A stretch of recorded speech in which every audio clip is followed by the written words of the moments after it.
Hello, welcome everyone to the Halfling Wizard Productions Twitch channel. I'm your eccentric dungeon master, Dan Sebastian, and here are all my entrapped heroes. Say hi, entrapped heroes. Hi, Entrapped Hi, Entrapped Heroes. Heroes. Lisa is gone, but we will start with a little bit of intros. Tell us a little bit about yourselves and who y'all will be playing tonight. Starting with Finn. Hey, what's up, everybody? I'm Taryn. I play Cuddlesworth. Cuddlesworth is a big barbarian that likes to hug things really hard, and if they don't hug him back, he throws them at the wall. That's about all you need to know about him. Okay, here. Puppy. Crystal. Hi, everybody. I am Crystal. I am a she-her. I am going to be playing the legal department, who's also a she-her. And what's the legal department's deal? She doesn't like music or fun, but she does like tasers. All right. Finn. Hi, I'm Finn. My pronouns are they, them. Tonight I'll be playing Mr. Gentleman, who's a halfling cartoon. His pronouns are he, him. He doesn't have a pinky, and he likes going to the Pink Pony Club. Connor. There we go. Sorry, mouse was on the wrong window. How dare I? Hi, I'm Connor. I use he, him pronouns. I'm playing Dee, or Deliciously Nutty Delight, as his full legal name, also he, him pronouns. Tonight, he is an artillerist artificer of the Foodian race, / ancestry, which I prefer to use. Dee really likes fire. From like a primordial kind of standpoint, very philosophical about it. The idea of it being like the beginning and the end of all things in all known universes, and he really gets deep into that as he throws fire at people repeatedly. I would say a thing that Dee does not like. Dee does not like washing his hands. He does it, but he does not like it. Gross. Good save. That's lore That's drop kind right of there. sad for a foodie. Yeah, he does it. It's important, but what you gonna do, right? Yeah, juxtaposition. All right. Lisa. I love it. I guess the question. Okay, I'm Lisa. I play Smoke on the Water, Tabaxi Ranger. I'm guessing, since I missed the question, was something you like and don't like. What? Huh? No. What was the question? The question that I was giving everybody was just kind of give a little intro to your character again, because it's been a minute. I don't ask any Okay. questions. Okay, I was judging from what everyone was saying. No, they were just going with it. They were doing a bit. Okay, I'm not a part of the bit. Okay. No, you can't say what Smoke likes and doesn't like, though. Smoke is all about justice and those who can't speak for themselves speaking for them, and she has a major want to be hero complex. Want to be being the key word. Okay. Let's see. And so, before we get started, would you guys like to do a little bit of a recap of what happened last session? I know it's been a good while, but I know there was a Hall of Mirrors, and we There all certainly got was. sucked into one. Yep. well, it was more We of did get- voluntarily stepped into it one by Yeah. one, by one. I did not voluntarily. It was because the room was closing in and I was about to die. Well, it was more so a person was going to come and chop you up and Yeah. make some kitty soup. Ergo, I was about to die. Yes. So that was fair. So now I've kind of gone over this room, but I will kind of give it a little bit of a reintroduction as well as we set the mood.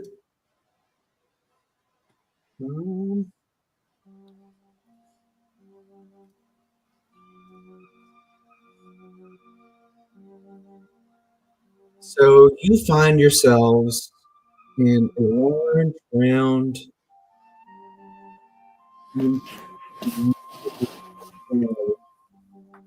with satin sheets of black and red checkerboard in the middle of this room. There's tables, collections of miniature model towns littered all around the room, going from farms, some what seems like some floating kind of like setup towns, bridges, and then one that you notice very specifically is the giant tree that, of course, sits in the center of the Blink and a Figmont. Everything is carved very intricately. A good bit of them are on a platform on the foot of the bed with pieces slowly coming together, moving on their own. Also, you see the large oval mirror that, once having dancing colors through the glass, has dulled a little bit. You also see, come on, Ludo, a short sword with an emerald encrusted hilt sitting against the wall, a teacup resting on its own pedestal, and a silver rapier on a almost like a set of drawers.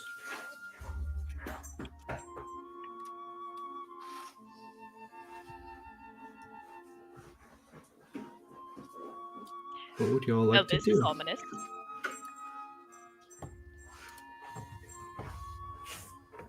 No people, no other beings in the room.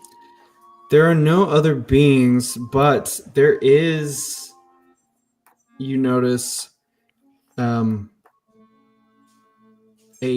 large curtain over to the right, near DD, with like a transparent, like dark blue curtain, and you do see some shadows moving every now and then, but there's not very much noise.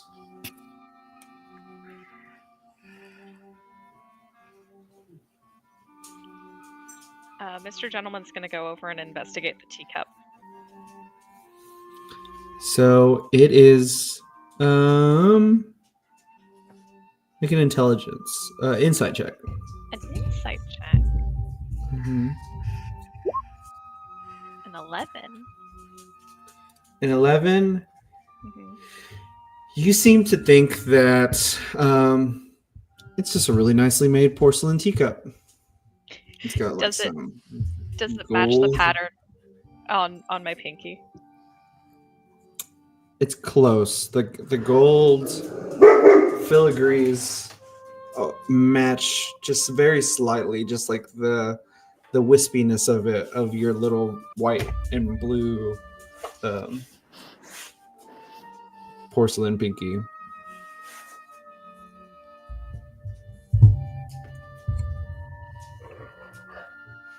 Is there anything inside the teacup? Is it full? Nope. No? Mm. It's empty.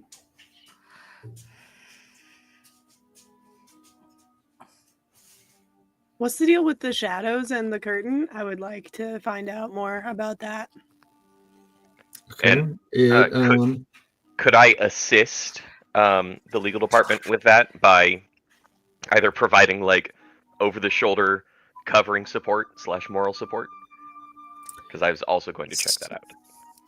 So you, how would you like to do this? Would you like to pull the curtain open, or like I said before, though, you don't hear anything. So what do you mean by shadows? Do you mean like figure-shaped shadows? Do you mean like moving shadows? What do you mean? You can What make a does she perception see? check. Perceive. I'm going to look at the short sword without touching it, without touching anything, but I'm going to go inspect it. You see that there's 3 different shadows kind of dancing around, but 2 of them are kind of bigger than the other one. The other one seems a little tinier. As for that sword, you're looking at the short sword? Yes. You see that it looks like a regular, like silver sword. It's a very nice short sword.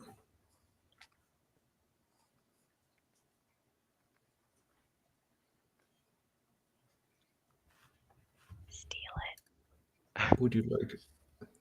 Could I pop a I will look steal. underneath the bed? I think looking GG. with yeah, under the main bed. I think looking with the legal department What's the matter? at these shadows, it kind of gets a little creep up Dee Dee's non-existent neck. And I'd just like to ease down and then poke up if there's like a bedspread that's down to the ground. But I'd like to look underneath the bed. So you do, as you get closer to this bed, you notice that it is kind of almost like floating. It's not full on the ground.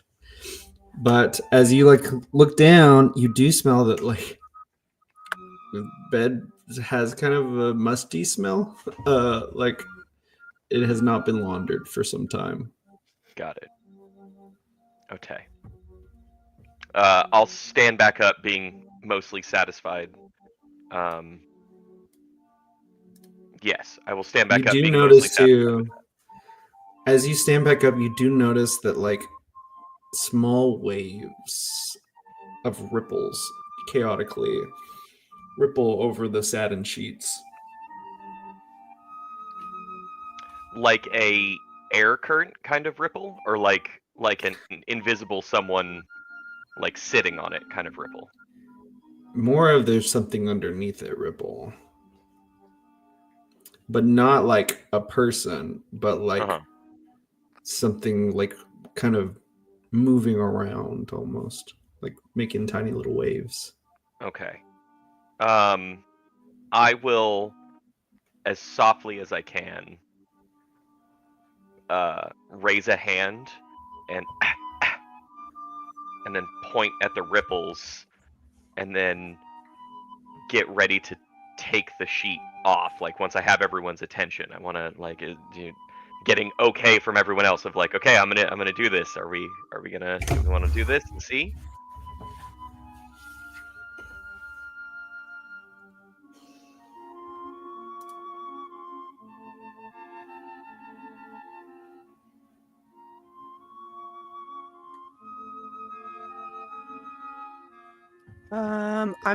I'm gonna mage hand, Ooh, and that's I'm awesome. gonna like hover the mage hand right over the moving thing. Which moving thing? The curtain or the the sheets? Okay. So you want to remove the sheets? No, I don't want to remove the sheets because Dee Dee's removing the sheets. But the mage Okay. hand is like ready to grab the thing. Okay. Yeah. Okay. Dee Dee's going to grab onto the edge and just yank it straight on. I guess towards him would be the easiest way. So yanking it reveals that almost as like the undersheet, like the sheet that you just tossed off was almost like the comforter. The undersheet of this bed are what you can only imagine as like,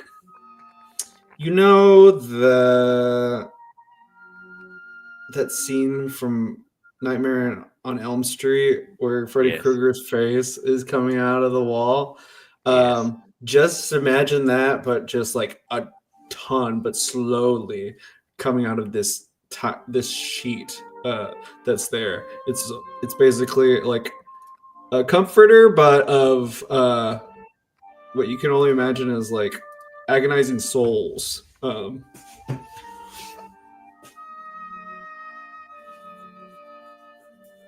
that was on the layer of blankie That was underneath. under the comforter. Okay. That was Dee underneath. Dee Yeah. lets go of the comforter and backs up and goes, "Ah!" And I guess draws out dagger.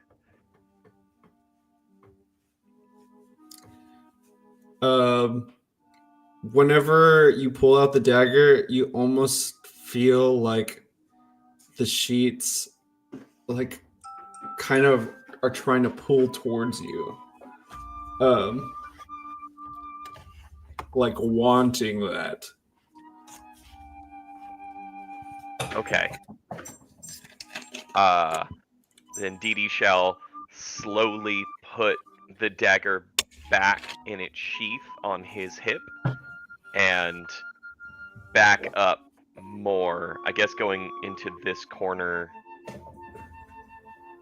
closer to the table and the curtain, kind of feeling very boxed in right now, and look around for guidance or assistance or direction from anyone else less freaked out by this.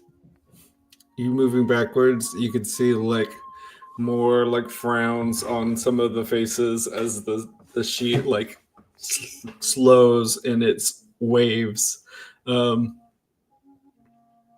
response to you. Lisa, what are you doing anything with that sword? Oh, Lisa, you muted.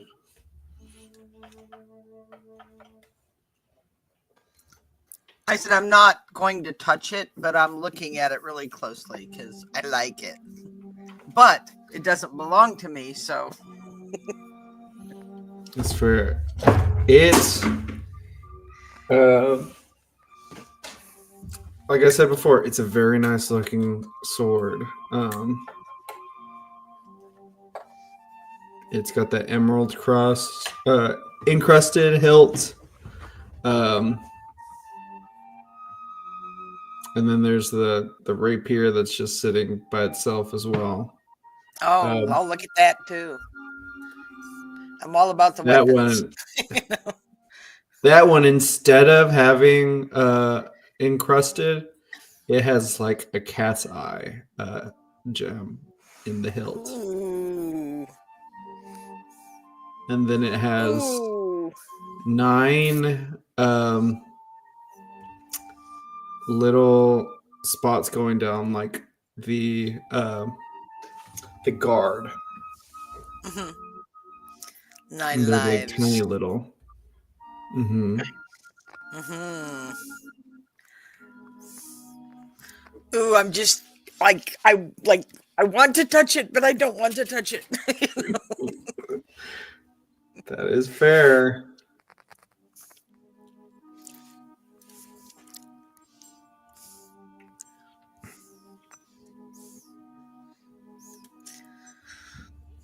Can I Also, wake I'm up not my? on the. Go ahead. No, go ahead. I was just gonna say I'm not on the map. I don't know how to get myself on the map. Oh, here, I'll tell you over there. Yeah. Let's see. There you go. Wow. You see it?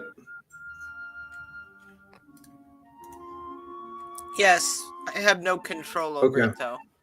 Here, I'll fix it. Okay.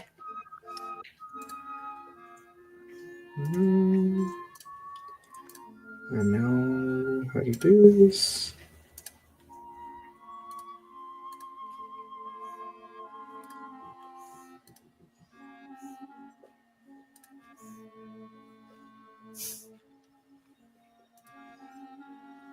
There we go.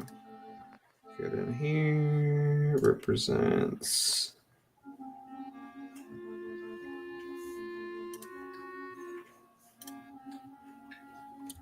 Okay. There we There go. we go. Perfect. Thank you. No problem. You do see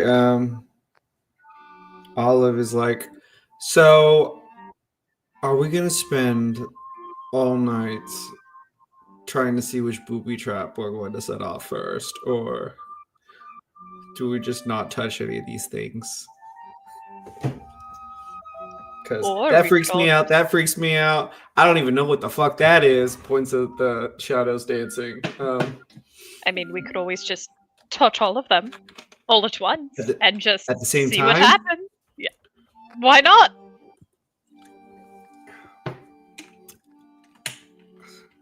Okay. Oh, Who's surely got what? that can't be a truly horrendous idea. Didi, fix your face. I don't have a face, Mr. Gentleman. Not me. Nothing to fix here.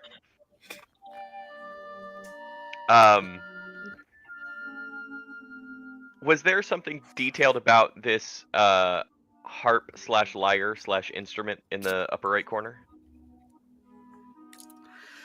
It let me see. It looks like a brass lyre. Okay. Does it look functional with strings and such?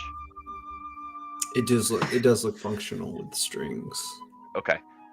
And then the other big detail in here were the smaller models of different like cities and villages and like structures and stuff. Mm-hmm.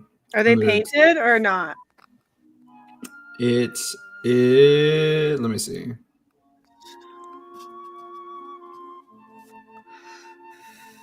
No, they're just carved intricately. Oh. And Like in a they're also hobbyist sort of way or in like a creepy obsessive sort of way? they're magic. Some of the stuff is magically coming together.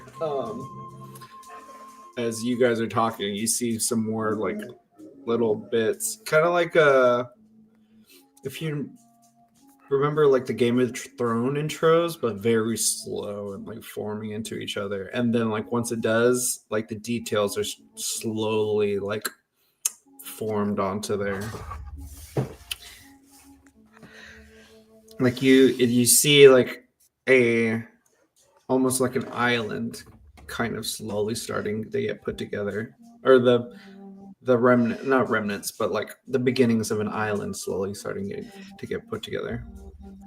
Can I see if my Eldritch patron knows anything about any of this weird shit? Okay, yeah. So Gauze, you see him blink back into existence right next to you. He's like, where the hell are we? Are we I dead? was going to ask you that. Well, he like looks around for a second. Something doesn't feel right about this place. That's very astute of you. Yes. It feels like not the like we're in the wrong. Well, no, it does kind of feel like we're in the wrong neighborhood kind of feel. But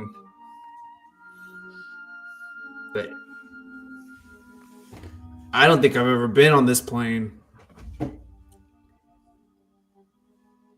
Have you heard of it? What?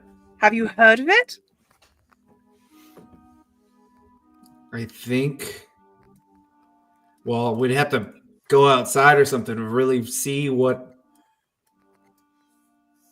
it is. I'm not really a paint the room kind of guy. This doesn't look good though. As he looks at the slowly forming kind of buildings and stuff like that. And he says, this kind of almost looks like, doesn't this look like Rockshore?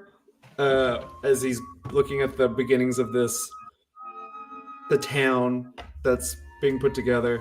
You knowing Rockshore is the place that you grew up and was born at. And then he looks over and he says, "Holy shit, is this a bed sheet made out of souls?" It looks like it, doesn't it? I don't know if we want to touch it. What about these? And Legal is going to point out the like dancy shadows in the curtain to him, and like, that seems more like it's a trick of the light kind of thing. Either that or it's some sort of containment thing. I don't know. the mage hand is going to volleyball serve him into the curtain. Oh fuck! It just hits it. The curtain falls off to everybody else. It just looks like a puff of air hits it.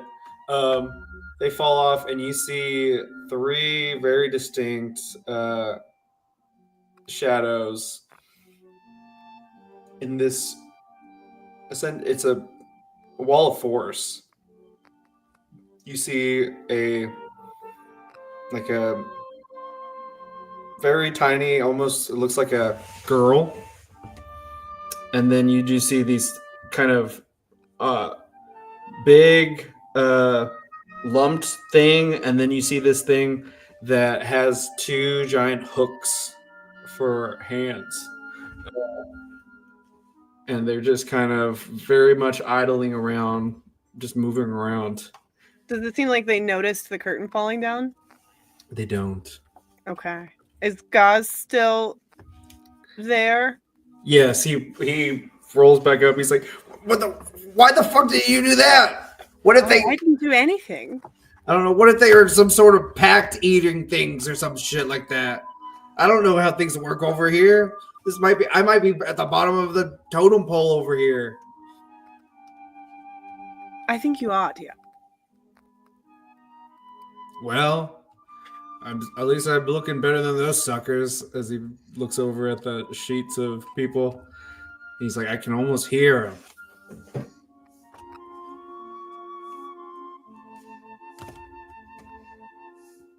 Is there anything weird about the curtain? Is the curtain just like a curtain? Curtain's just a curtain. Not made of souls. No, that's not made out of souls. Okay. Can I investigate the souls sheet? Yes. Make a perception check.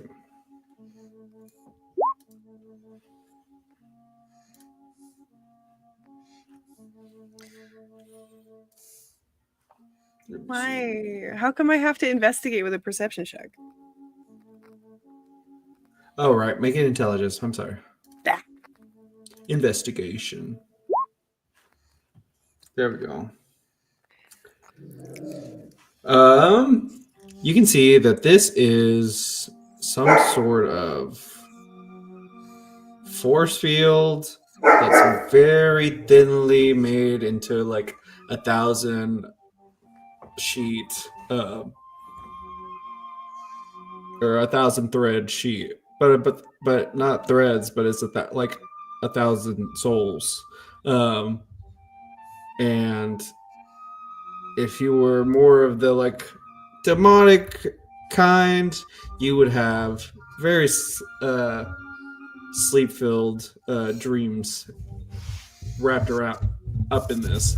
But other than that, it almost seems like it's very thinly weaved that you could actually attack it with like physical things and break it. Is it a flat sheet or a fitted sheet? It's a flat sheet. Okay. Is there a matching fitted sheet also made of souls?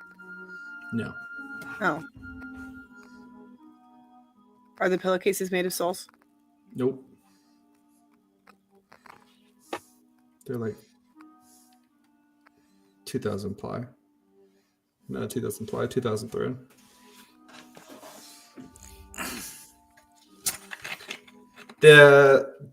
The sheet, though, the original one that was on top of everything, looks like it was probably worth like 100 gold.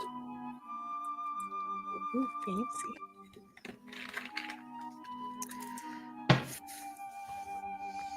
Smoke is gonna touch the sword. She can't stand it anymore. The rapier. The rapier? Yep. Okay, you grab onto the rapier, nothing happens.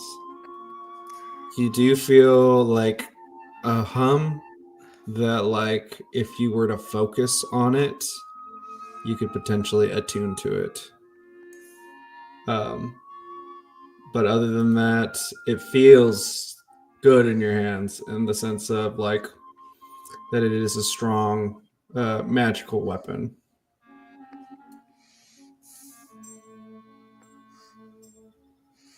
But yes, now you have the 9 live stealer in your hands. I do not condone stealing, but this sword is calling me.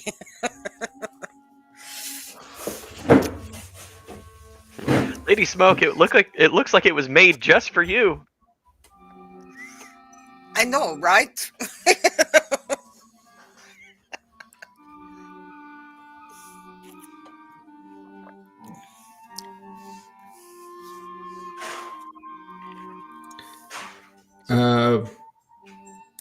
Is the mirror Can you still grab there? one?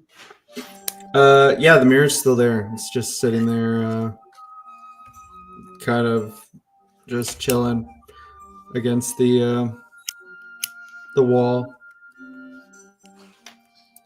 Olive sees you do that, and she's like, "Wait, we were all supposed to grab onto things." And she grabs onto the other sword, and she's like, "Ah, I don't like that," and she just throws the sword on the ground.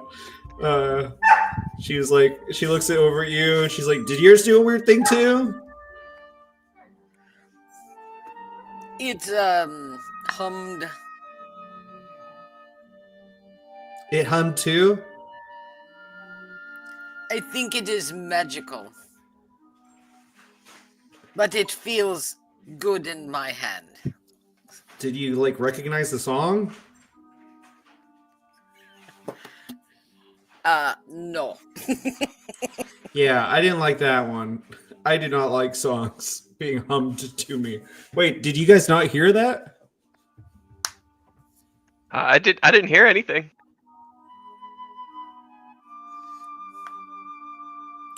I will focus on this. I will sit down and meditate and focus on the sword and see what I see or hear. Okay. Yeah? Yeah.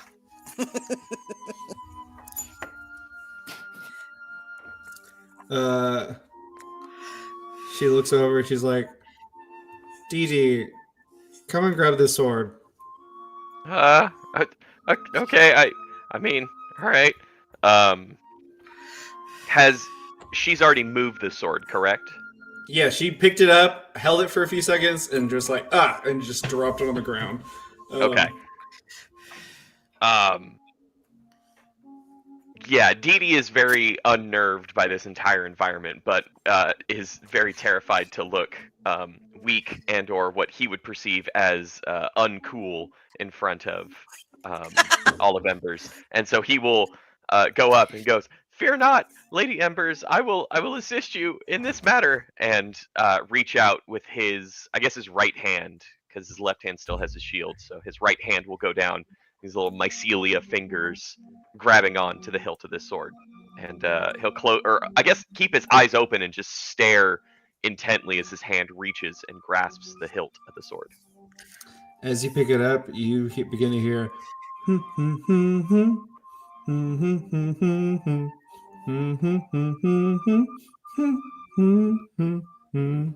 and it keeps on going.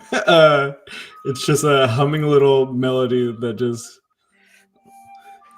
Okay, I might have this song incorrect, Dan, so forgive me.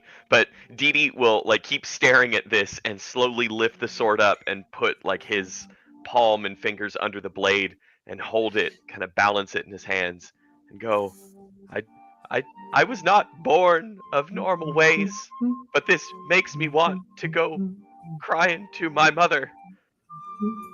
Is this the song that you heard, Lady Embers? Does it sound like elevator music?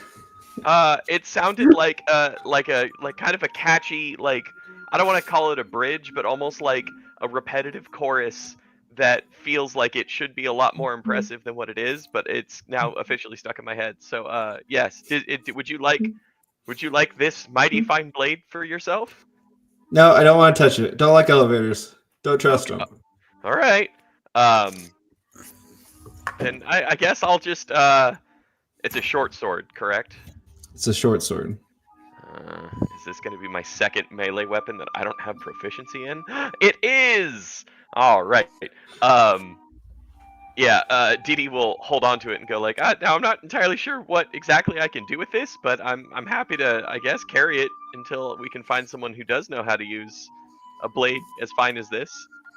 I'll squint my eyes at it a bit and see if this is like, I'm familiar with the concept of like magical items that require attunement and stuff. Is this something that would require attunement to unlock further secrets? This one does not. Seems like it requires attunement. Exciting. It's just a humming short sword. It is magical. Okay. All right. Do you have identify? I might actually. I should. I feel like that's a good tactical thing that I should have. I do, and I have it prepped, and it's a ritual, and I have ritual casting. Whoa! I know. Whoa. Look at me thinking ahead or something. Yeah, I will. I'll eyeball this thing for the next bit if somebody else wants to take the narrative hot seat, and I will ritually cast some identify on this bad boy and see what it does. Does the Souls sheet do anything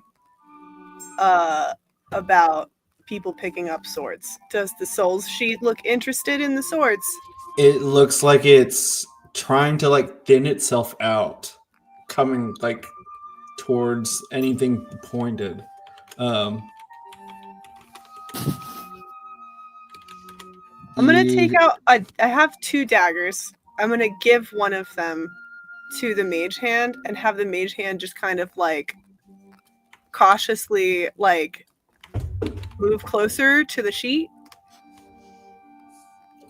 You could see that like the sheet is like pushing itself so high to try to get towards that dagger. This point, Gauze is like, I think it wants. Well, I mean, it's pretty obvious. You being a multi-collegiate graduate, I think it wants you to cut it.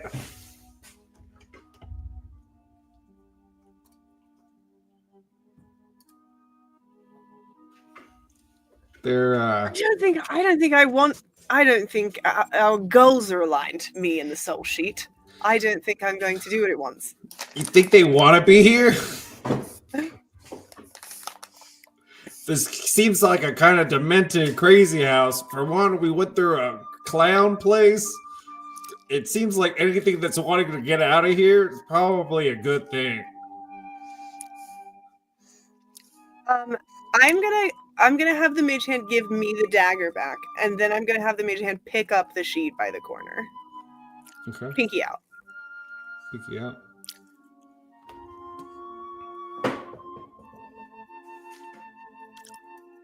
Mr. Gentleman seeing the mage hand pinky out just kind of gives a nod of approval.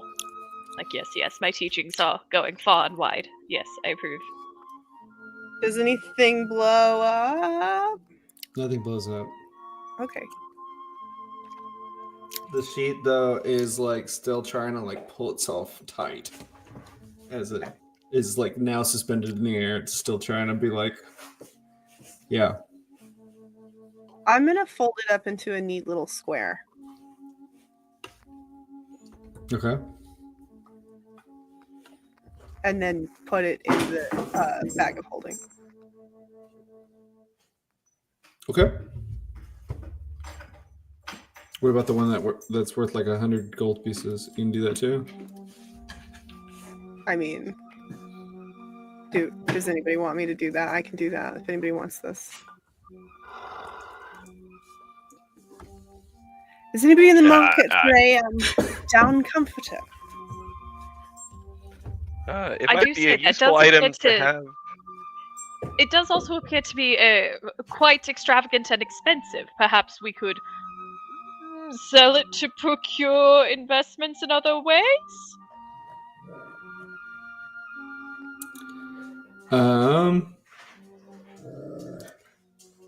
Meanwhile, we are going to cut to this other room. We see. Oh! I'm moving everything. Ignore me. Goodness gracious, does it feel as if the room is moving beneath our very feet?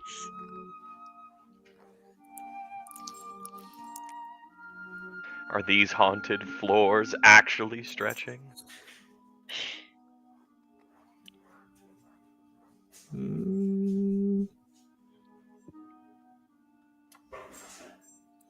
Think I got it? Okay.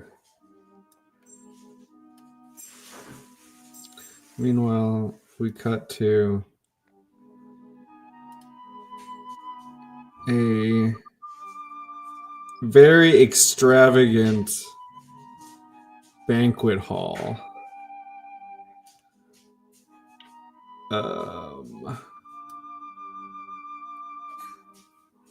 As waiters begin to start coming through, a nearby table is strewn with platters of cakes, pies, fruits, smoked meats. 8 people dressed in fine aristocrat attire sit with their plates full. They are middle of saying race. They look over at Snugglesworth. They say, "Dear old chap, would you like to go for another race?" He is also wearing a suit, but it's really, really, really small. So his belly hangs out the bottom of his suit, and he's got a really small top hat on. And he kind of leans forward in the chair as it makes a big creak and says, "Well, of course." Marvelous. We will beat you yet, I promise you. Go ahead and make a. What would Snugglesworth consider that to eat? What check would that be for him? To eat? To eat. A bunch of food, probably like Constitution of some sort. Yeah, we're gonna make a Constitution save. Okay. That's a dirty 20. Okay, you are just start shoveling all this food in your mouth, and they are also just going at it like ravenous animals. And they're just like tearing off turkey, just eating it. Some just whole first. They're just throwing mashed potatoes in, just anything what they could do just to get as much food in their mouth as possible. Some of them, it almost seems like they cannot eat as fast as people are bringing platters. But you manage to finish platters before people get there. You're even. Would you say you're grabbing some of the other people's food? Oh, yeah, for sure. Yes, dear chap. And of course, you may have plenty. There's more to go around. As somebody else, he's like, "Give me that, Reginald." And he like takes one of the legs out of the guy's hand, and he starts eating it as well. And he's like, "This cherry pie is sublime. It's so good. They have blood pudding too." As they just keep on eating and eating. Go ahead and make another Constitution save. That one is a total of 14. Okay. You succeed as well. I know it's tough to break away, but is there anything else? What Snuggles worth thinking right now? Mostly about how he is still hungry even though he's eating all this food, and how he needs to find a bigger suit that can get his gut hidden next time. One of the guys, one of them looks over to you. He says, "What do you do for your what do you do for vacation, old chap?" As one of them's eating, do you like to? Do you have a yacht or two? Perhaps tie them together. Do you have a yacht of perchance goats? No, do you? Yes, I've heard of one chap who he tied a bunch of goats together and they floated. That's, It was How a does goat that- yacht. how does that work? Don't Well, goats don't sing. Interesting. Why are you asking about a goat yacht? I'm confused. I know. We were just making small talk. As one of them would just keep on eating. As you're talking to him, you do notice a flash. Like, make a perception check. Okay. Total of 6. So, as you are eating, you do notice one of the guys over to your left. Like the plates are coming out to him less and less fast. But then, as you start looking back, you just see a flash, and there's an empty chair. There's 7 people now.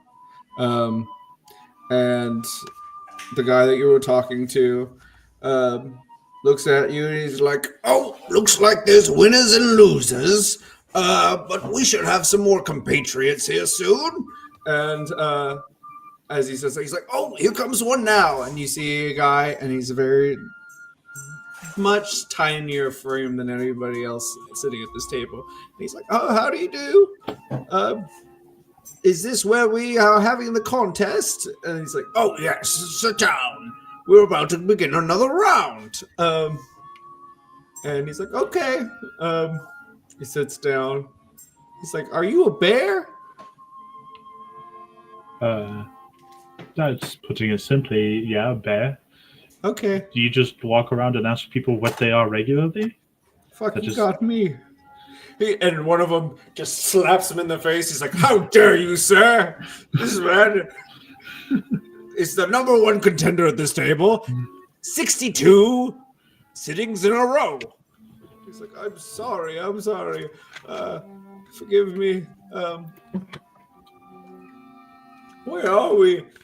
And he's like, "We're eating." And he just puts some potatoes in his mouth, and he takes a gulp out of them, and then you just see him being like, "Oh, okay, we're eating." And he starts eating more and more of this food. So we will return to this eating frenzy as we cut back to the bedroom. What else are you guys doing in here? Has 11 minutes passed?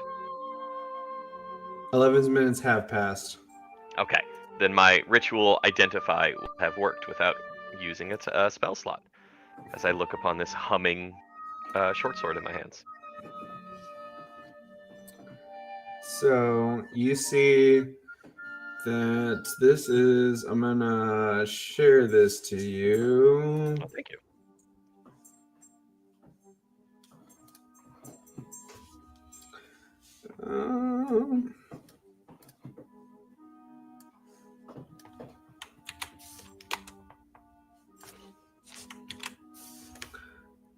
Okay. Boom. It hath shown up. Like magic. Oh. Aw. Ooh, okay. Yeah, Dee Dee has stared at this blade unblinking and then realizes that his eyes are like crusted with salt and just blinks through this saltiness and okay, well, I this short sword right here, yeah, it hums a very soothing, or some would potentially say inspiring melody to whoever owns it. However, it does do some pretty wicked awesome like thunderous damage when you successfully like, you know, strike at your foe. And I think that's pretty cool. And while I don't necessarily use short swords, this is still something that I think is a very fun thing that we should probably hold on to. I'll look around. Did it come with like a scabbard or anything? It did not. Okay. I'm going to, with my bandolier, it's like kind of like a belty type thing full of pockety stuff. I'll adjust where the belt goes and I'll put it across on my back. So that way it's like sticking out hilt first over my right hand side, which is my non-shield arm. And then does that count as it humming still? You hear this light hum. Okay. Yeah, just like volume turned down, I guess. Beautiful. Yeah. Would you be willing to look at this blade? Sure. If somebody wants to, guide me around, I guess, for maybe like another, I don't know, say about 10, 11-ish minutes, I'd be happy to. And I will take the blade from Lady Smoke on the Water, and I will eyeball this blade as well. And so I will do that and check in with you guys in a bit. You see Olive Embers. She takes out the bedding of the bed.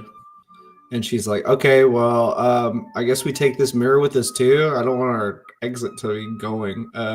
Lays the mirror onto the bedding, ties it up, and just like makes it like a strap on her back.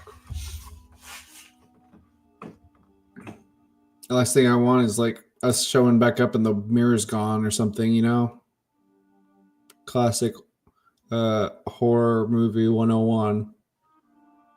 Are we even certain that we can get back through that mirror? Or is it more of a one-way type of portal?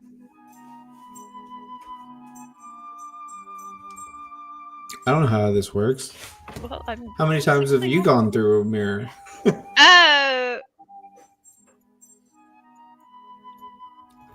If I go through a house in one door and everything's crazy in this house, I want to make sure I know where that door is. It's very valid. I don't discount you. I was simply asking to see if we might lighten a load or something. Doesn't matter. Can I take a look at the sculptures if we're hanging around for Dee Dee a little bit longer? The sculptures? Like the little, yes. Yeah. You see that these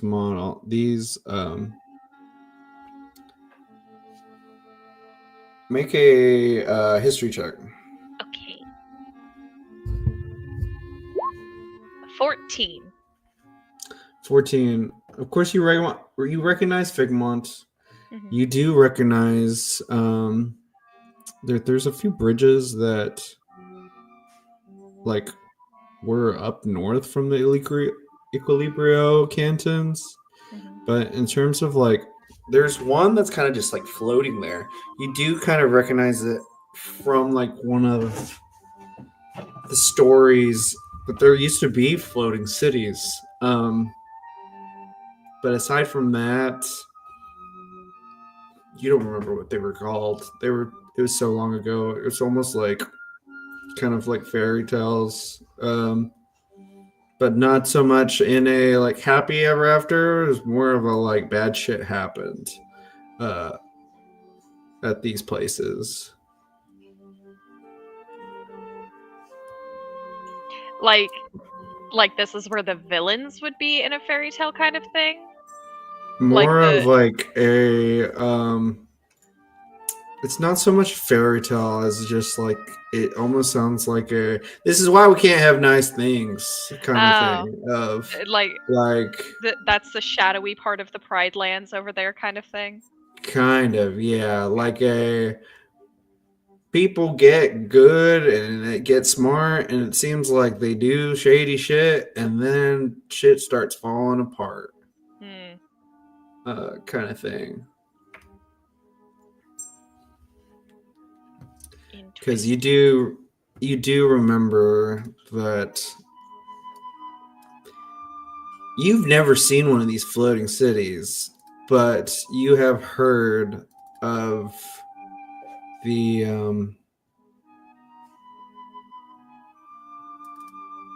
city to the south, or not the city to the south, but I guess I would say the destroyed just like carcass of this city to the south, way south.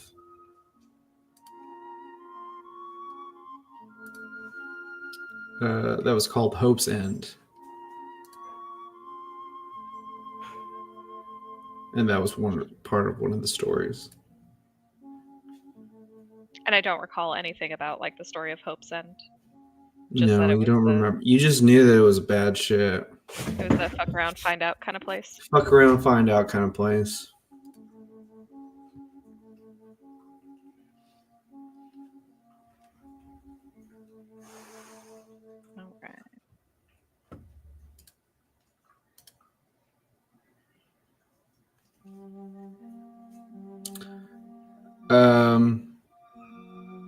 Olive does notice after that curtain went down with the dancing shadows, she points out, she's like, what do you think that lever does? She points at this lever that's just like sitting right next to the kind of dancing shadows. Well, it appears ominous. Would you like to touch it since you brought it up? I kind of am done with this room. Like, those look, I don't know. Honestly, being on the fence between those weird shadows and the sheet of almost silently screeching souls, I was okay with us picking the sheets because I don't like that. That being said, I am like on my last straw in terms of the weird shit that's in this room. I don't know if it was that humming elevator music or what, but I kind of want to get out of here. Well, but see, I don't even want to touch that. Pointing at the brass lyre. Now that you mention the lever, it is all I can think about, and I feel as if we must pull it.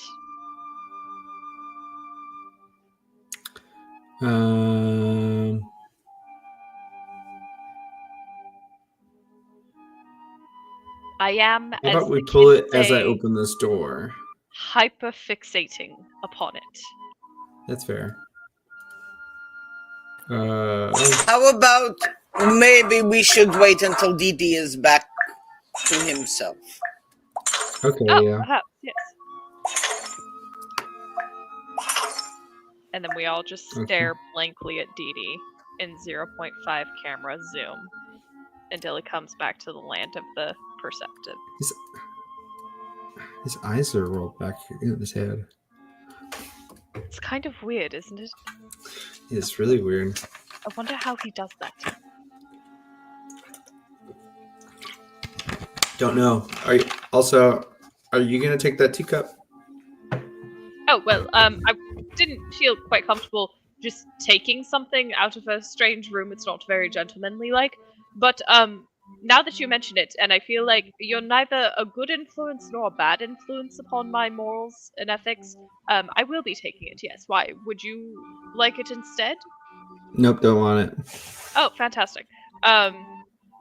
Yes, I will take the teacup. It does match my newly acquired pinky anyway. Good. I was gonna pawn it if you weren't gonna take it.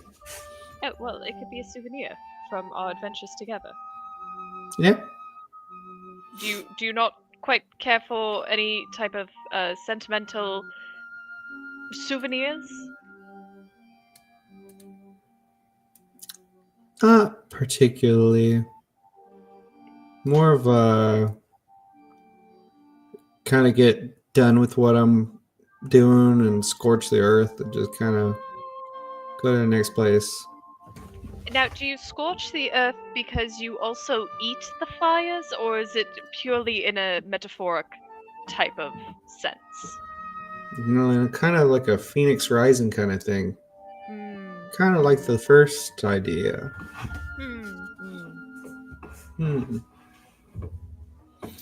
But if you mean figuratively or literally, I think it's better that we just wait and see. Yeah. But you guys don't bother me yet, so Oh, fantastic. you might not. Well, and perhaps if you find any reason to stick around, there may always be a place for you at Mr. Gentleman's School of whatever the fuck I called it before. Isn't that like kind of like a pyramid scheme or something like that? No, you don't buy into it. No, you simply, I teach you manners, morals, ethics, how to be a gentleman. Wait, you don't pay money, but how do you have it working? How do you operate? How indeed. There is a tuition to be paid, to be certain, yes. Up front? Ideally, yes. But I'm sure you and I could work out some sort of payment plan.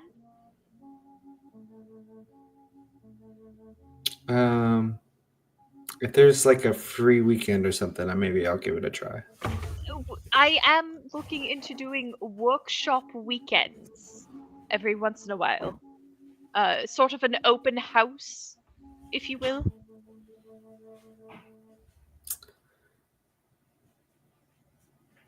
Hey, Legal, how's that sheets going? Are they making any noise or anything like that? Are they making any noise? Not the. Are they?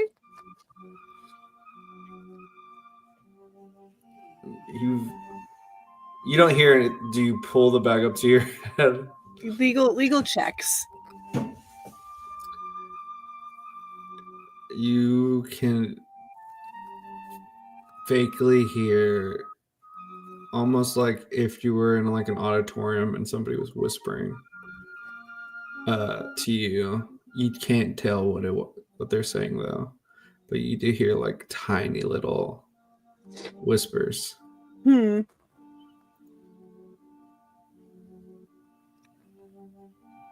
everything's fine. Okay.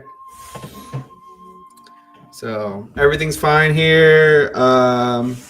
Smoke, you over there? Have you started hearing anything?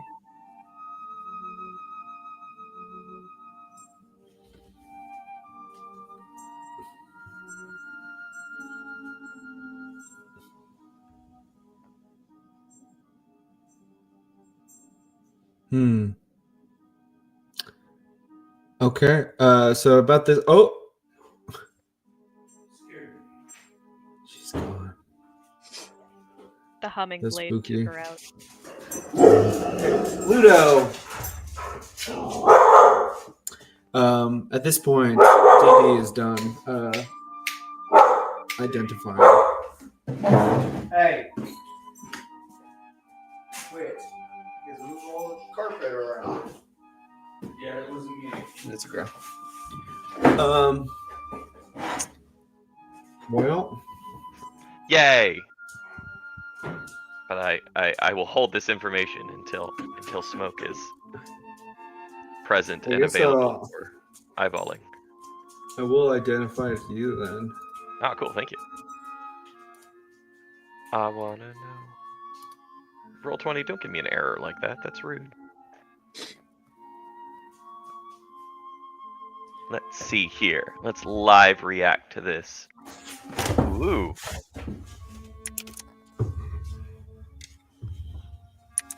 Oh. Oh no. Wow. What does Okay. that mean? Well, I'm afraid. Dee Dee gathers this information, eyes reform one at a time, like kind of like sticky gecko eyes, just let back focusing. That one kind of recorrects itself. It goes, this blade. Now, okay, philosophically speaking, I feel like any weapon in the hands of a true professional can really be dangerous. There's just something that, like, let's say that if life was like a game, if you will, there's something about this that feels very extra dangerous. But I'm gonna hold off on this information because I don't actually know morally if I can share it with you all at this time, and that will be my narrative reason for not sharing this because, like, damn, Dan, that's hella cool. But damn. Anyway, what's going on? What are we doing?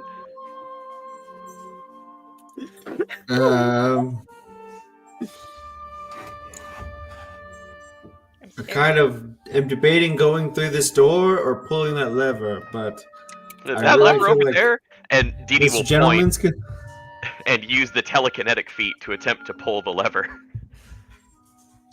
Oh, No! Oh, no. Pulling the lever. You see this As that waterfall. happens, Legal is gonna like sprint back behind the bed. You do see as this is going on, you see all of Embers is like, fuck no! She's like, we don't have enough room in here, just in case. And she's like ready, pulling out her guns, finger guns, and pushes against the door and kind of falls through it. And it spills over into this very extravagant looking ballroom. Ooh, fun. As this happens, she looks over and sees all these people eating and with Cuddlesworth at the head, all dressed up in tuxedo suits. She's like, what the fuck? And then the wall force like snaps like tight and then just breaks, and you see a little girl, a giant rust monster, and a hook whore just all staring at you guys. The little girl looks over at you guys and then looks over at the monsters, and she immediately screams. The hook whore starts coming towards you guys, and we're gonna need to roll initiative. Yay! I'm helping. God damn it, Dee Dee. Hey, I only have a certain amount of time left on my one free turret, okay?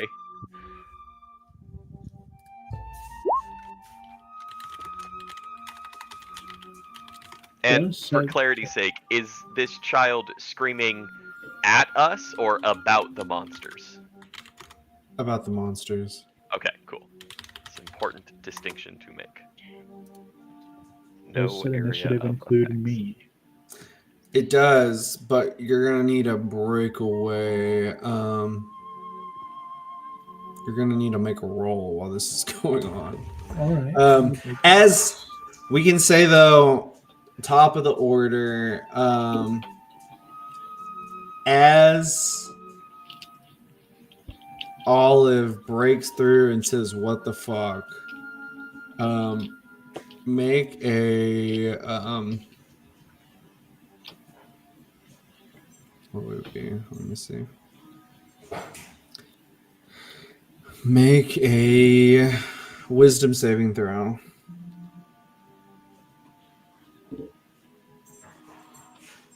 $19. As you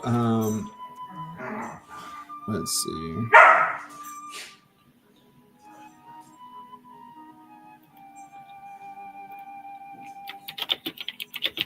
Let's see. As you hear a familiar voice say, "What the fuck?"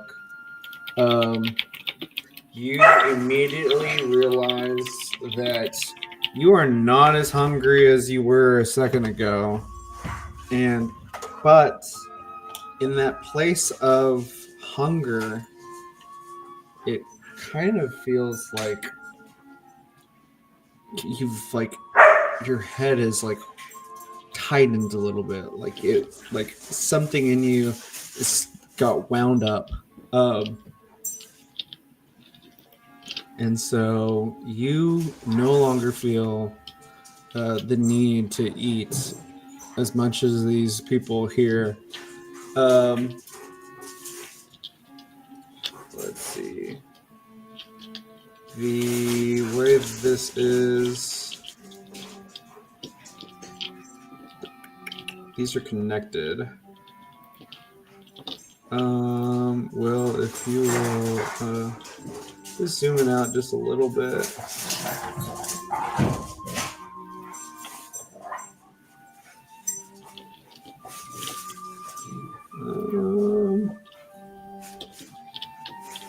Let's see. Okay, hold on. I'll message him on. Well, honestly, I think it would be fine. We'll just move our guys into there once we can. But you're at the head of the table, so if you can see it on your screen, you're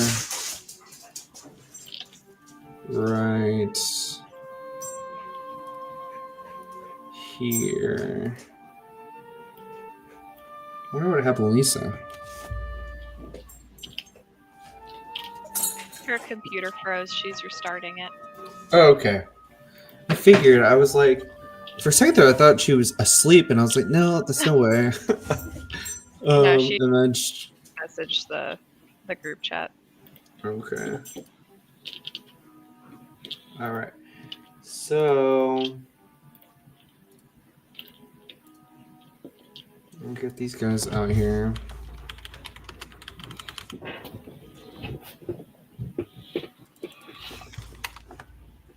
Mm-hmm.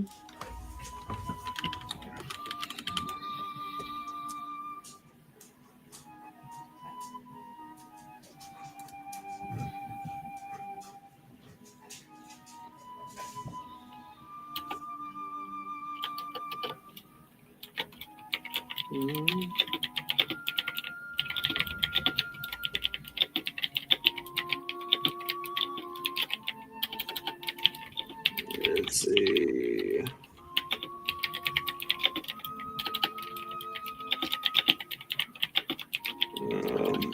Pull that one. Nope, he didn't come out. Pull that one. He came out. And then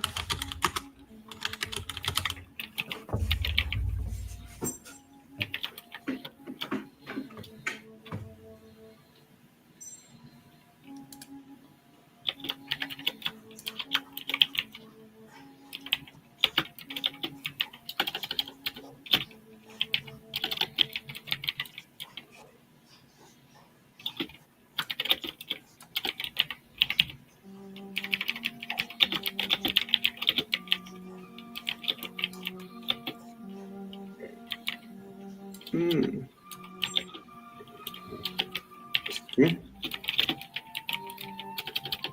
If any of these will come out.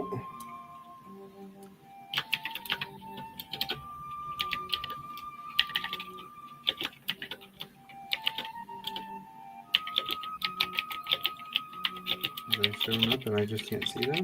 Nope. Do you guys want to hear fun bird facts? Yes, please. Birds aren't real. That is the most important fact of them all. That's valid, actually. Yeah.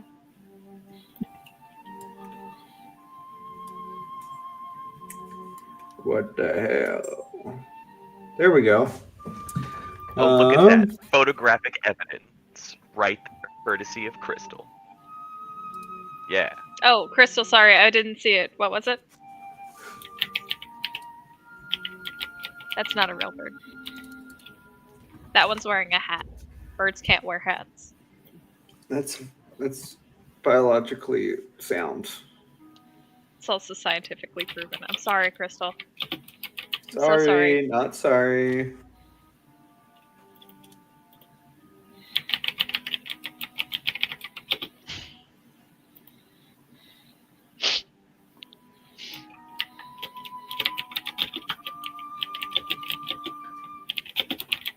Look, I can even put the child out there.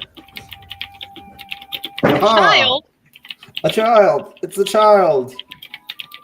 And now let's roll for initiative.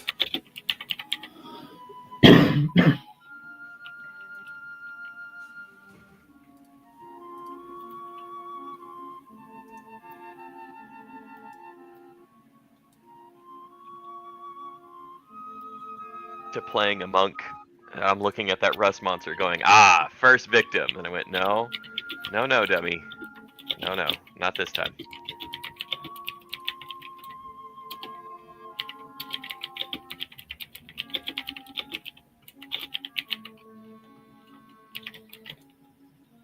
Oh, gotta clear this. Because there's a chainsaw magician out here. Okay. So, add turn. Then...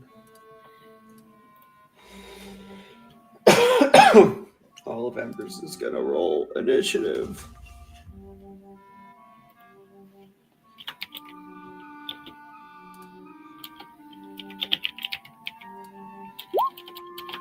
Shit.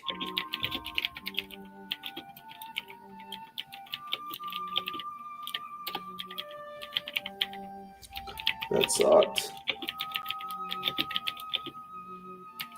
Finally got her little NPC sheet.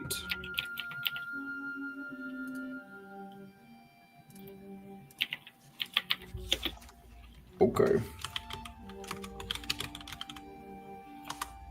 Gotta pull up this child stat block.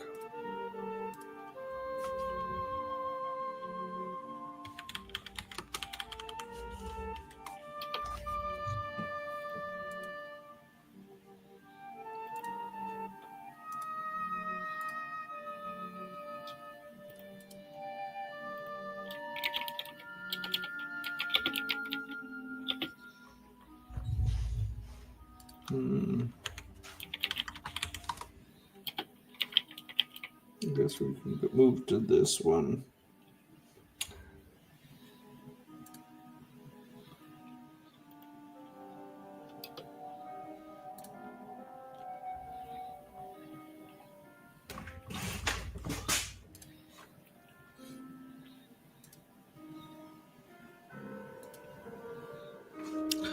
I like the name of this song because it's called Awkward Meeting.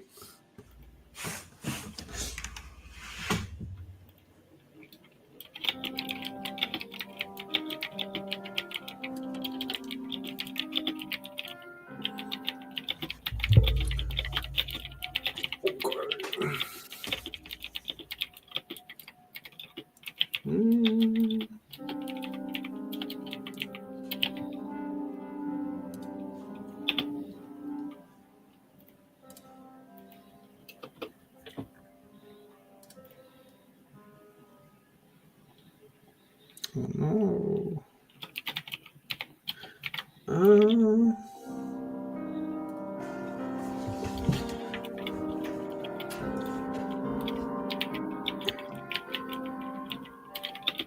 Oh. We're dropping like flies. No, Which one of us is going to be next? I almost for the bit just want to leave just because it's funny.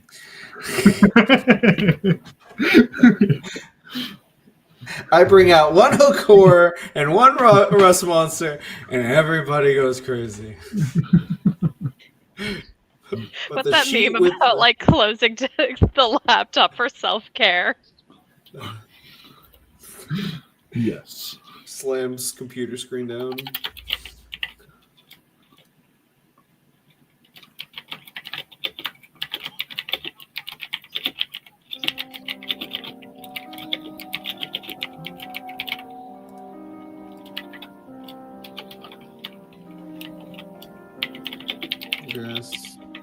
Just while we wait, everybody else can roll initiative.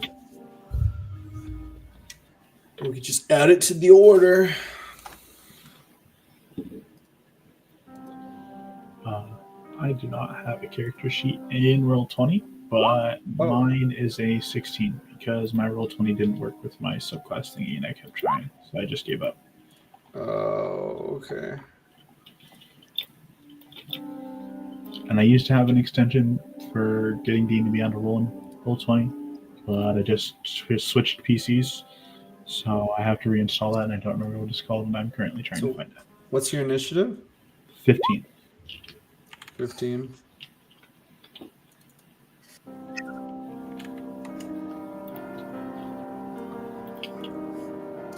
Alright.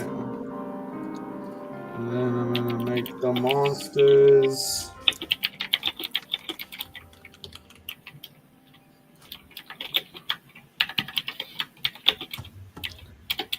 And okay.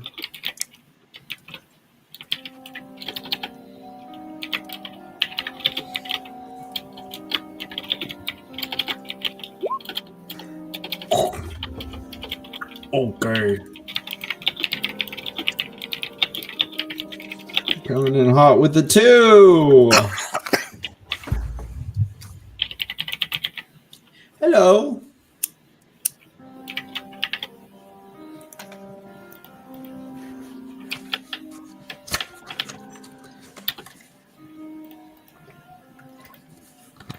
Lisa, to catch you up, the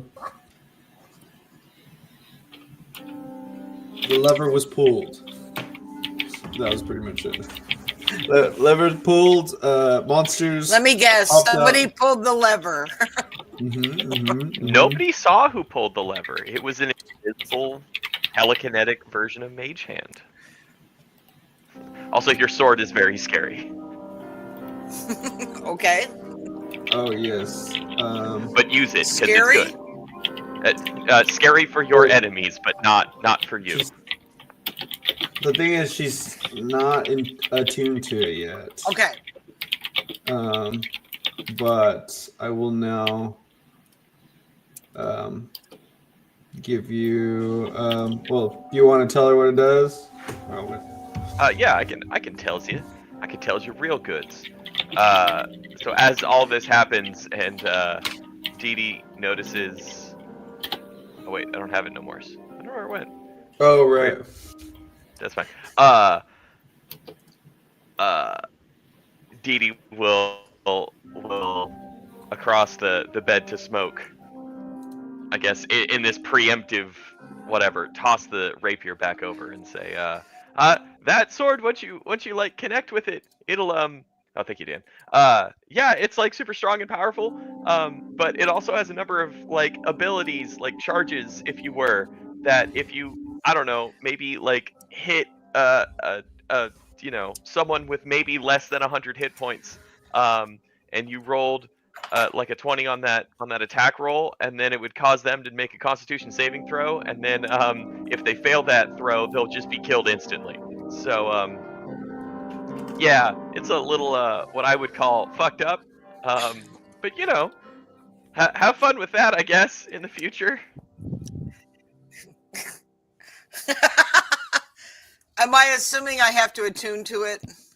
You do have to attune to it, yes. Which is an attunement thing, but it's super cool. Sweet.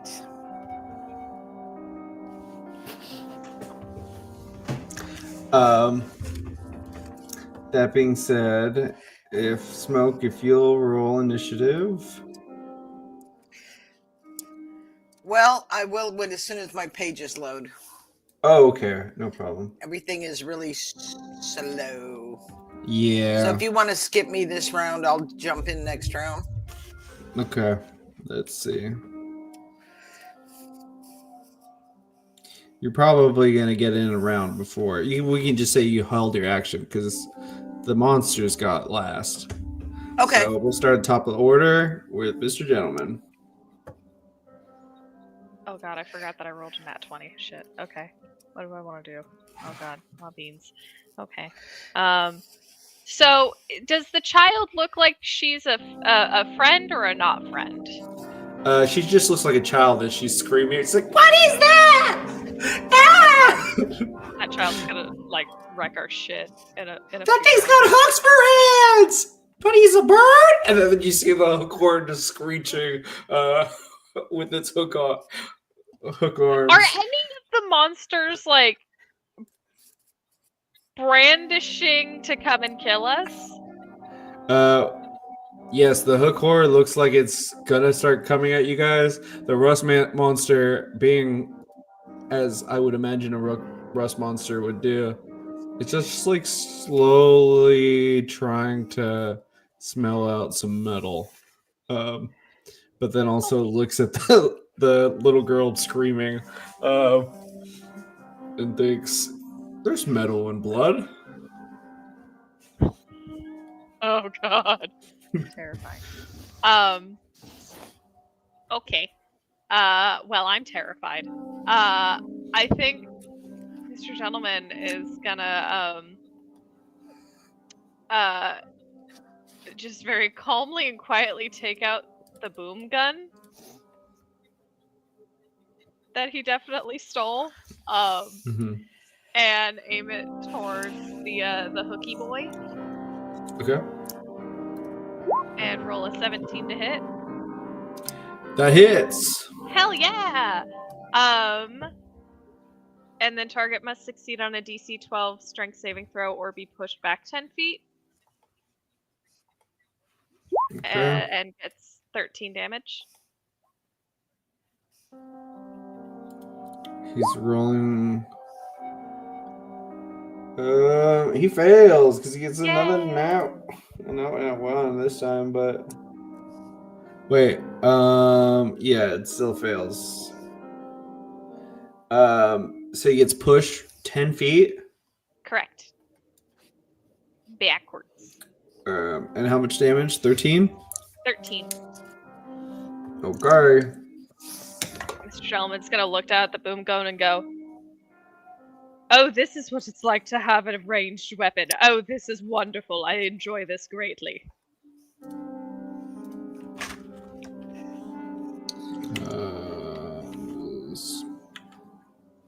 And then I yield my time to the next caster. Okay. Let's see, number 2, Dee. Yay, that's me. Give me one moment. That is basically the same thing, except with no thing. So that's fun. Okay, cool. Well,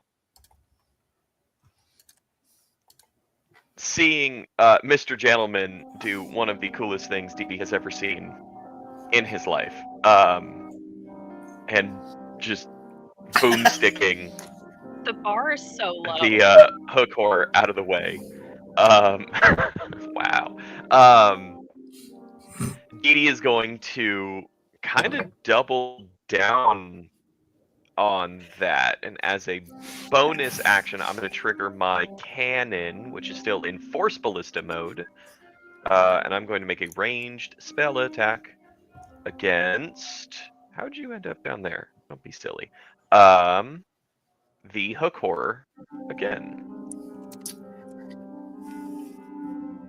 Did it go? It didn't. Come on. Hey, I know. It's really hard being you. Roll 20. You got this.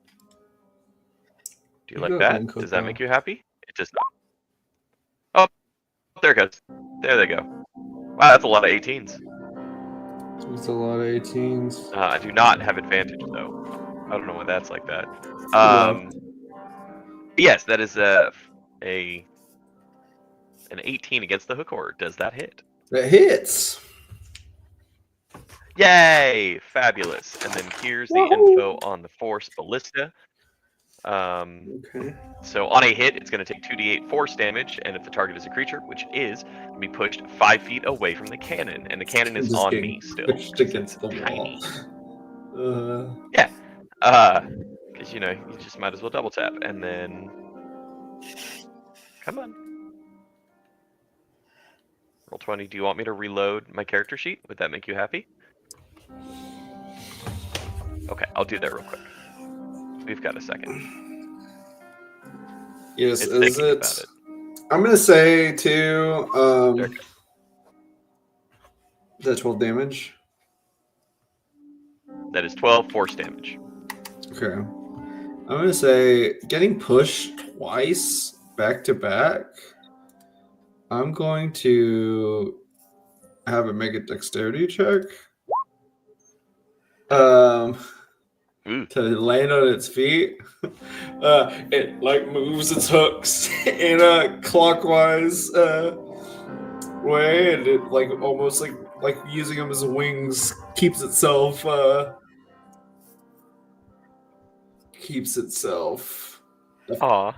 on its feet as it looks That's around, and it says "Ka!" and like is using its using its screeches to see where everybody is. Ah, cool. As it opens its mouth to caw, I'm also going to hit it with a firebolt for my main action. Or Okay. attempt to hit it with a firebolt. 25 hits. Oh, cool. For 2 fire damage. You Okay. idiot firebolt. I think... Is it just the 1? Yes, it's just a 1. Okay, cool. Because I also have Elemental Adept. So if it's resistant to fire damage, it is not for my fire damage. Cool. So yes, I'm going to double tap with that, and off the smoking finger barrel of my firebolt to the girl, I'm going to kind of shift over to her and be like, "Hey, you! Are you like just a kid, or are you like one of them like monster things that looks like a kid?" And I asked you, so you have to say if you're a monster thing. It looks over to you and says, "Ah, a talking chocolate bar!" Fair enough. I think she's cool, guys. Child, this way. Clear the line of fire. And then I'm gonna move, gesturing towards this child, and I'm gonna get out of the way, I guess. Yeah. I'm just gonna go back to in line with legal department, and then that's gonna end my turn. Okay. You just know Snugglesworth.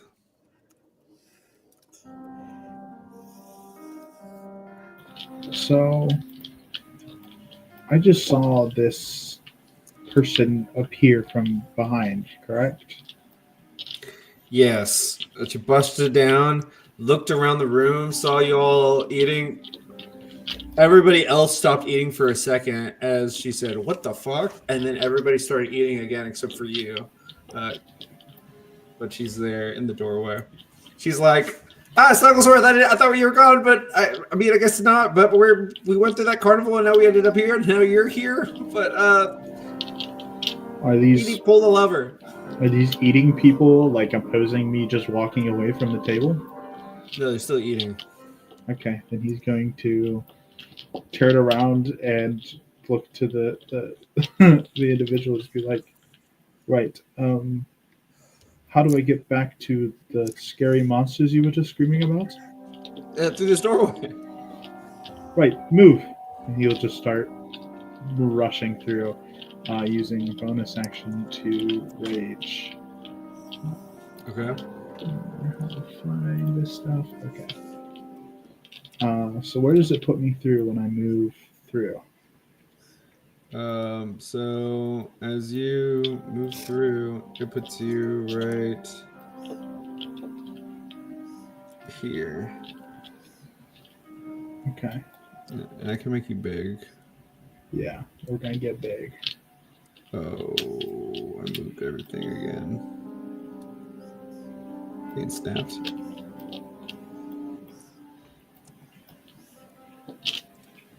Let's see.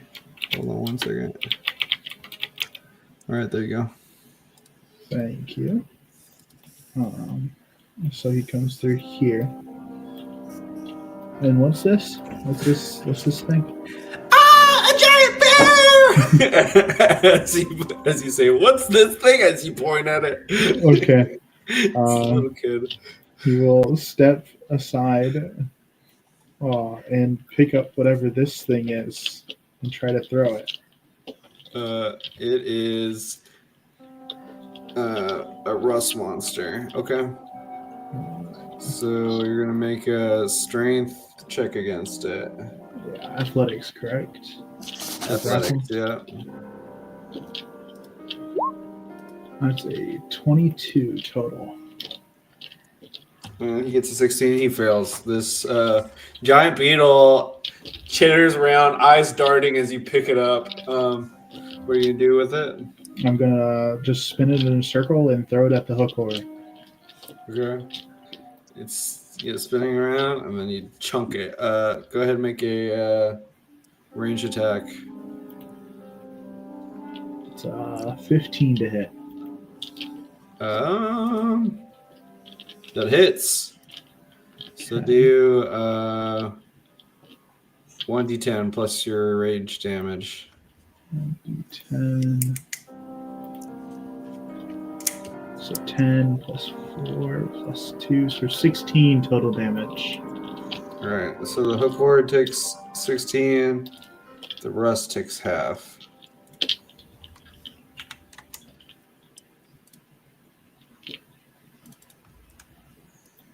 And then he will kind of step aside to let people have aim on these two creatures.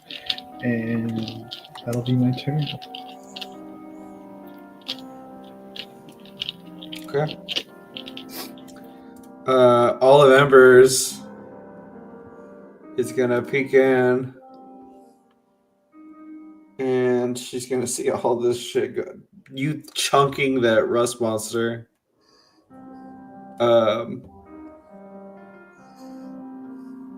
She's gonna say, "Okay, we're kicking it off now."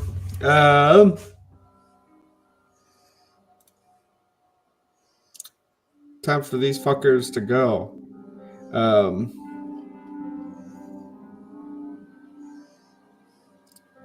She's going to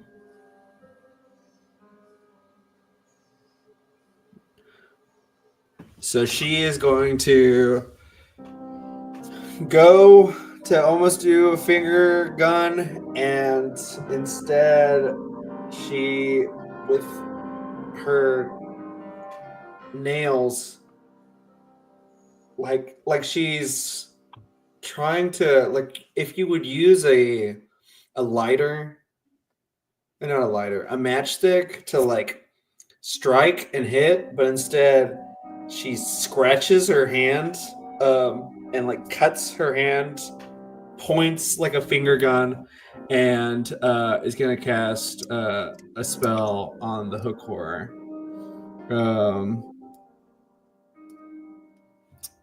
Let's see, Constitution.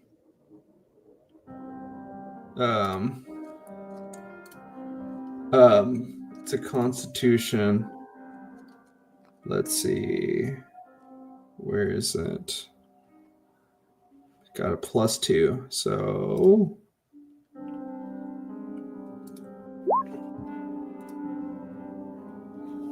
18. Let's see the mod. They had a beat. Where is it? I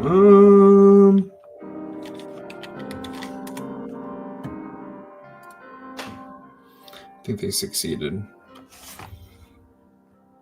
Let's see. Save spell save DC. Wait, I rolled that twice? No, I didn't mean to.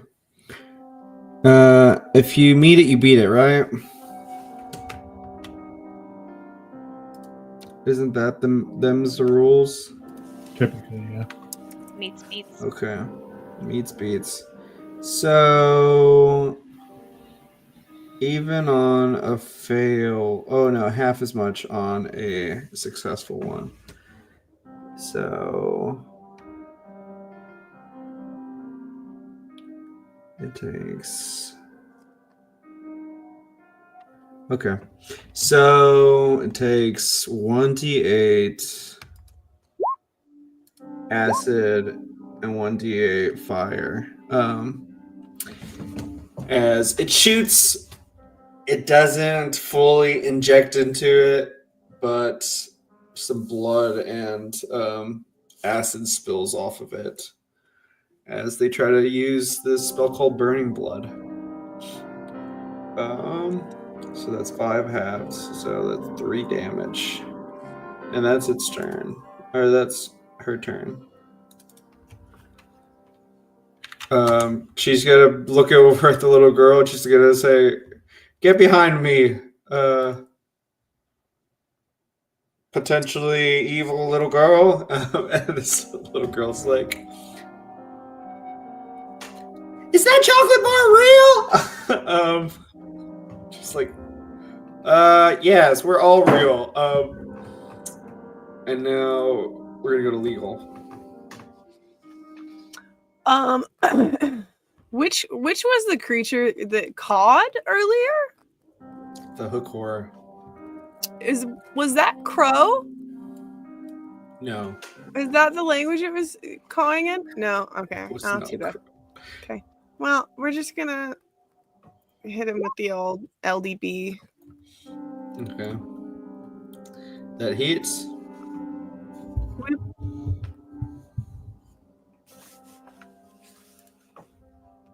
Wait. Oh no, buddy, give me my dice. I need to damage him.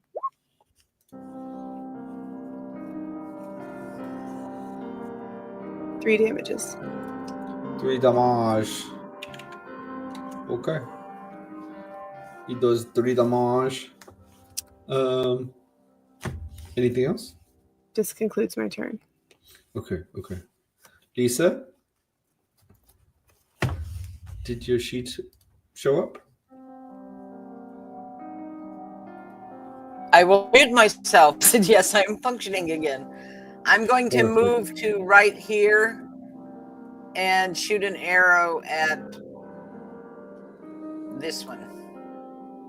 The rust monster, I think. Uh-huh. The rust monster, the one in the front? Yeah. Yeah. 24 hits.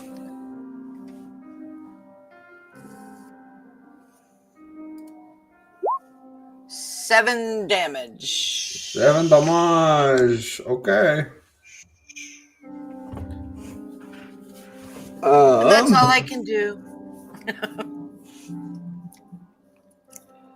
As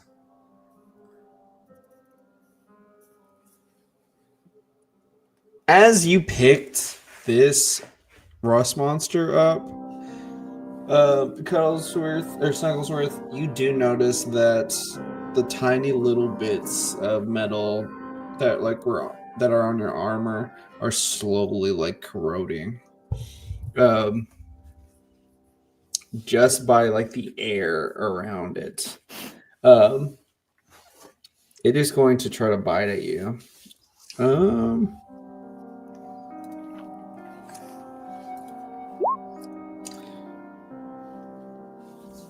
It's going to do 5 piercing damage to you.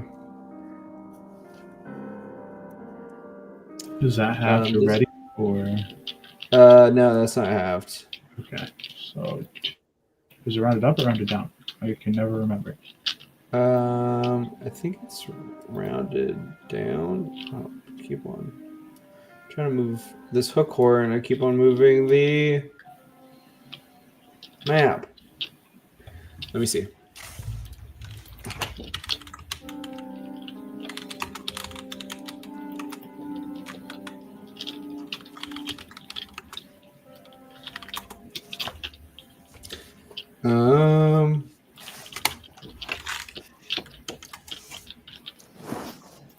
Rounding up.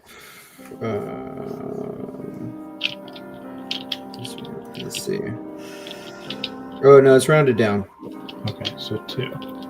Okay, thank you. Yeah, resisted damage deals half damage rounded down functionally, while all other half damage is rounded up.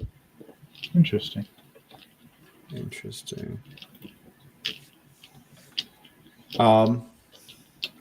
This hook core, let me try to zoom in so I can make it bigger, because it needs to be bigger. It is a large creature.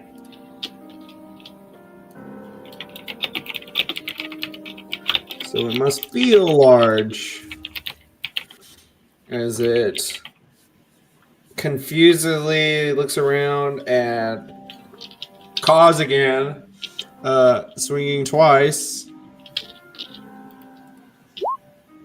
Are you... the lower of that's going to be 22. I imagine that hits. They're doing 11 piercing damage each. To whom? To Snugglesworth.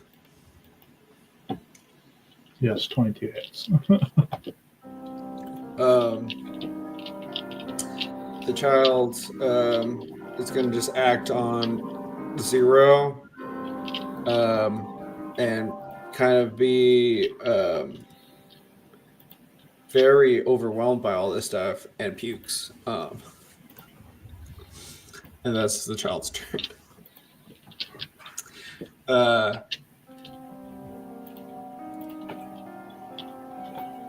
Olive looks down and sees, and she's like, "Fuck, my shoes!" And she's like, "Sorry, I ate some ice cream before. I don't know what happened. I'm hungry again." Mr. Gentleman. The child's like, I made room. Wait for more ice I cream. made room for more ice cream. Can I eat the chocolate bar, guy? Mr. Wood's like, I'd no, like to see you not my try, friend." little one. The hook horror question. It is large size. Is it okay? Here's my think, Dan. Mm-hmm. Can I use a nature check to see if I think the hook horror could be wrangled in some way that is akin to poultry or other bird-like creatures that Mr. Gentleman may have experienced in his past? In the sense of... In the roundabout sense of Finn had realization as you were talking about the hook horror, like trying to recombobble itself, and mentally attributed it to a pelican that Finn wrangles on the rig. Not pelican. Okay, that's fine. It's Then I'm more gonna of like a vulture. Okay. Now, what if Finn has also wrangled vultures? It does not matter. I'm gonna shoot it. The thing is, this is a tunnel vulture. These guys like being underground. How do you know regular vultures don't like being underground? That is where dead bodies are. Drones can spy on you from below the ground just like they can spy on you in the air.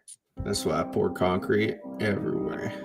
Does a 20 hit? 20 hits. Okay. I love that for me.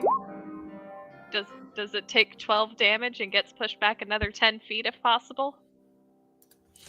It does. If it does not succeed on a strength saving throw? Yeah, let's see. This strength saving throw. It do. Does a 14 do it? It do be saving. 18, yeah. It do be saving. It do be saving. Okay. Dee, your turn. Excellent. Okay. Well, I'm tempted to attack the child, but I won't. I'll be nice. For now. Is the rust monster being grappled right now? No. No? Okay. Alright, I think I'm still gonna focus fire on the hook horror for now. I think that makes the most tactical sense. Alright, character sheet. Don't just give me a big white bar of nothingness. I am going to, as my action, we'll do my action first. I'm gonna throw another firebolt at, what did that roll? A 25. Nice. At the hook horror. Mm-hmm. With another 2 damage. And then I'm going to, as my bonus action, trigger my cannon, and I'm going to once again force ballista. That is only an 11, however. 11 does not hit. Okay, cool. All right, and then in that case, I think that's all. Actually, because the child has eschewed my attempts to help it. How tall are these tables? Tables around you? Yes. They're about eye level for you because you're shorter than. Perfect. Okay. That's not worth my time then.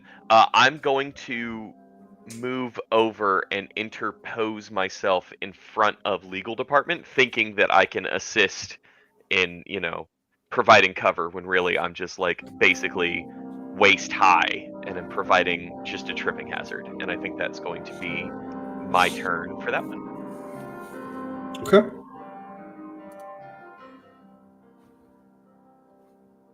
Next up, Cuddlesworth. Okay. I'm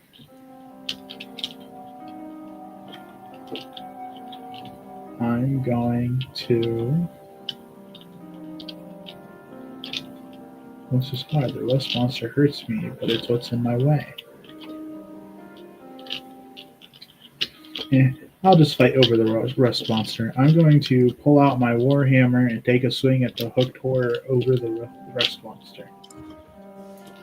Okay. Warhammer. And I'm going.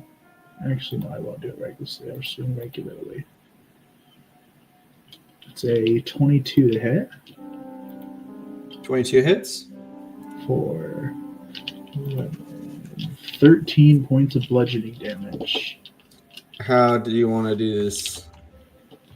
I like to imagine that the hook or the rust monster is trying to bite at Cuddlesworth's toes as he pulls out his warhammer and just kind of kicks it off of his toes and swings around above it at the hook horror, slamming it in the face. Nothing too violent this time. He's a changed man.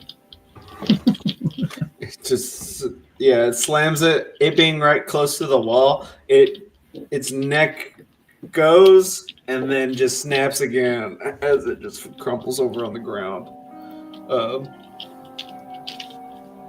His turkey's basted. And I believe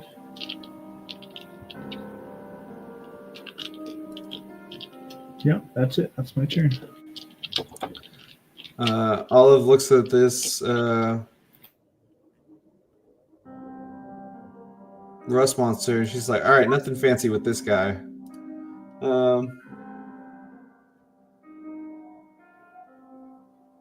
Well, that's the 20. I don't know why I rolled 2. No nat 20. And then I roll a second time. 23.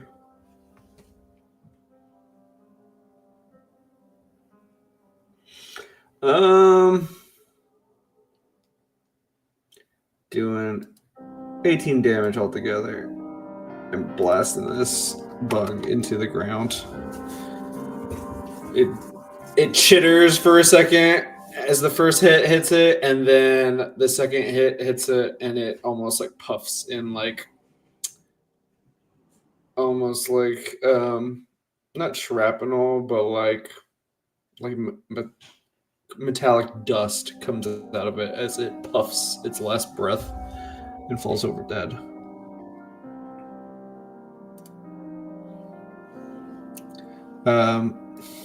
Olive looks over and she says, "And that's why we don't pull levers unless everybody's okay." I'm sorry. That's my bad. It's fine. It's fine. It's just sometimes you never know. Maybe it made the whole room into an elevator. Okay? No, you're right. That's a good point. I didn't even think about the elevator angle. Just gotta find our footing. Is everybody okay? I'm hungry. Oh fuck! I forgot this kid was here. Hey, child, are you like? What were you doing with those monsters over there? Well, I was with my brother. And we got lost. And then, next thing I know, there's a giant bird with hooks for hands. And that giant bear. And that chocolate bar. So I don't know. Right. Okay.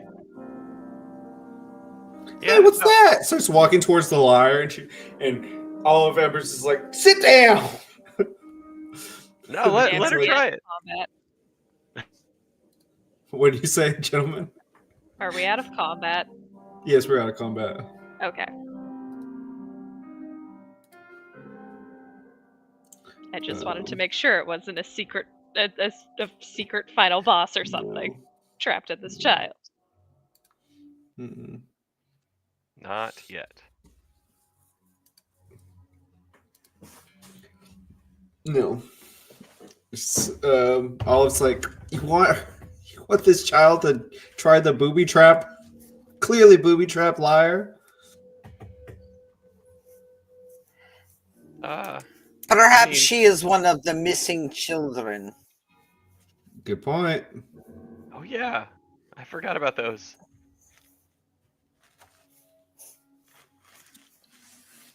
I don't know if we... How much was the head count? 12? Maybe? Yep. Well, maybe if we find more kids, if we maybe there's more than 12, we get paid extra. Little Oh no. others. Lisa? Did you see other children here? No, I saw my... No. Hello? You were in the woods. And then... I don't know where my brother is. Did you go to a carnival?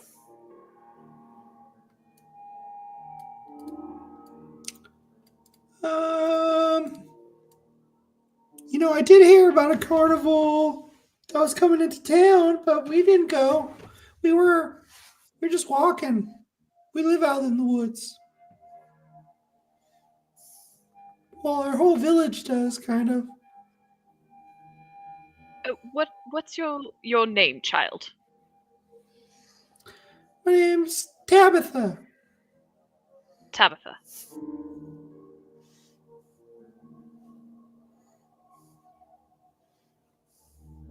All right, Tabitha. What's your brother's name? Gentry. Gentry, huh? Okay. He's like this tall. And like reaches her hand. Oh yeah. I want to roll an insight check on this child. Okay.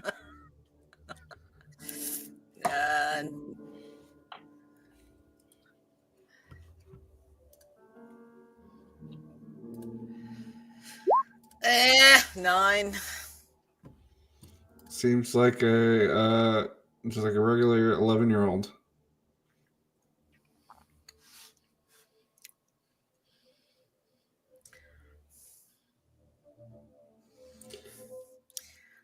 Are you? Has anybody tried to eat you before? Looking real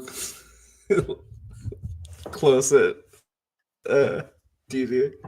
I look, okay, if we're gonna just trauma dump on each other right first thing that we met, yes, they have, and it's horrible every time. It makes me feel like I'm just a piece of meat for someone, and I'm not even meat. I'm me, but not meat. Okay. I don't know. Has anyone ever tried to kidnap you before and shove you in a weird demonic room with a hook horror and a rust monster before? Didi, too Yes, too much. Dial it back. Just a little. Do you need a hug? No, not Goes from over you. hug.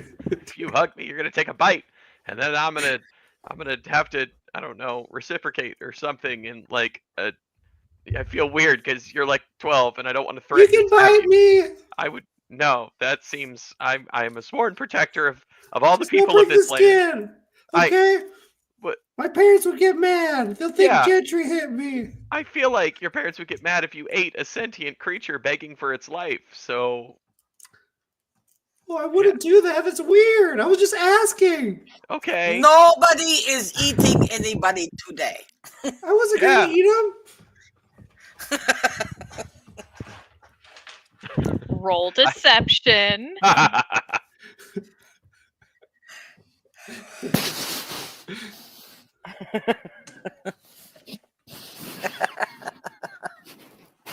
Don't do it, Dan. Don't let them bully you. It's not their game this time. Okay.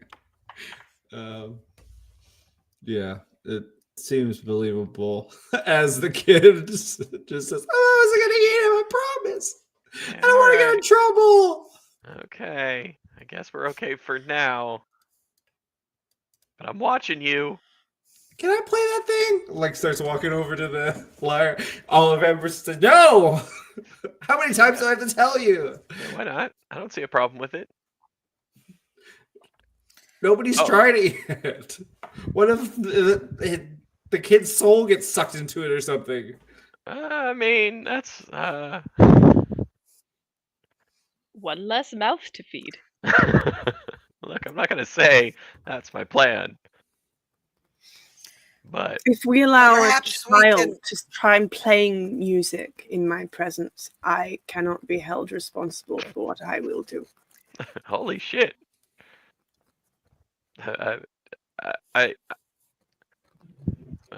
maybe Miss Legal is correct here. The child is a child until proven otherwise. We must take her with us. And can we get out of here now?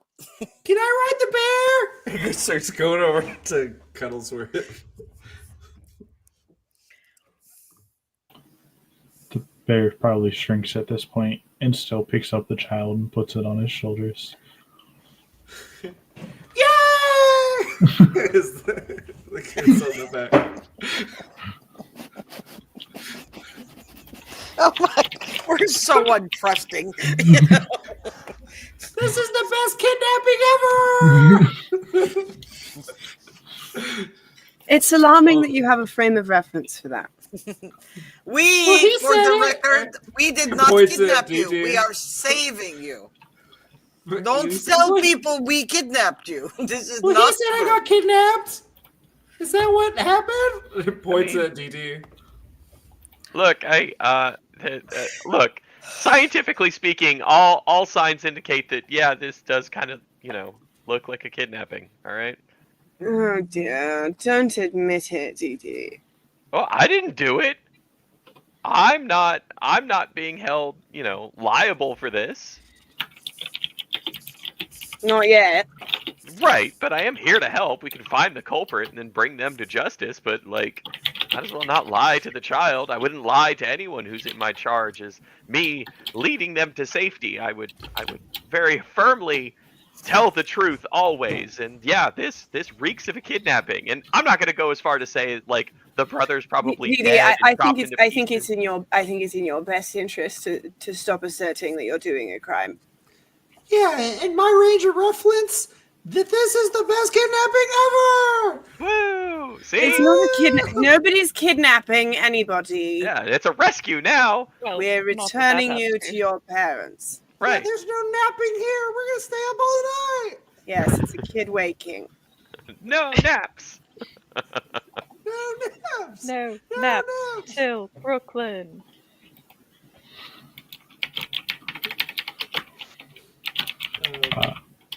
Olive's Cuddlesworth like, takes off his little top hat that's way too small for him and puts it on the kid. I can't see. I can't see. It's dark. Is this a bag? Is this how kidnappings work? Yes, it is. Now, please be quiet. You're right next to my ears. It's not a kidnapping. Oliver's like, okay, so what was up with those people in there? Eating. That we were eating. People- Is there something wrong with eating? But no, they have some sort of insatiable hunger that like they just needed to eat nonstop. I don't know. You coming out and saying whatever it is you said, I can't even remember now, kind of broke me out of my insatiable hunger. Don't you usually never stop eating? Oh, yeah, but even that was a lot of food for me.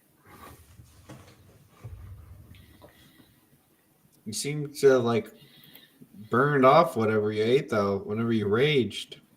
But yeah, I mean, it takes a lot of calories to grow in size as I do. Well, what are we doing now? You're asking me, the bear. This is more of a general thing. Oh, right. Perhaps finding your the child's brother, the other missing children, perhaps. Hmm. I have no idea what you just said. Say again? Who? Me? Mm-hmm. Oh, my bad. Perhaps finding the brother and the other missing children, but said in a shitty British accent. Okay.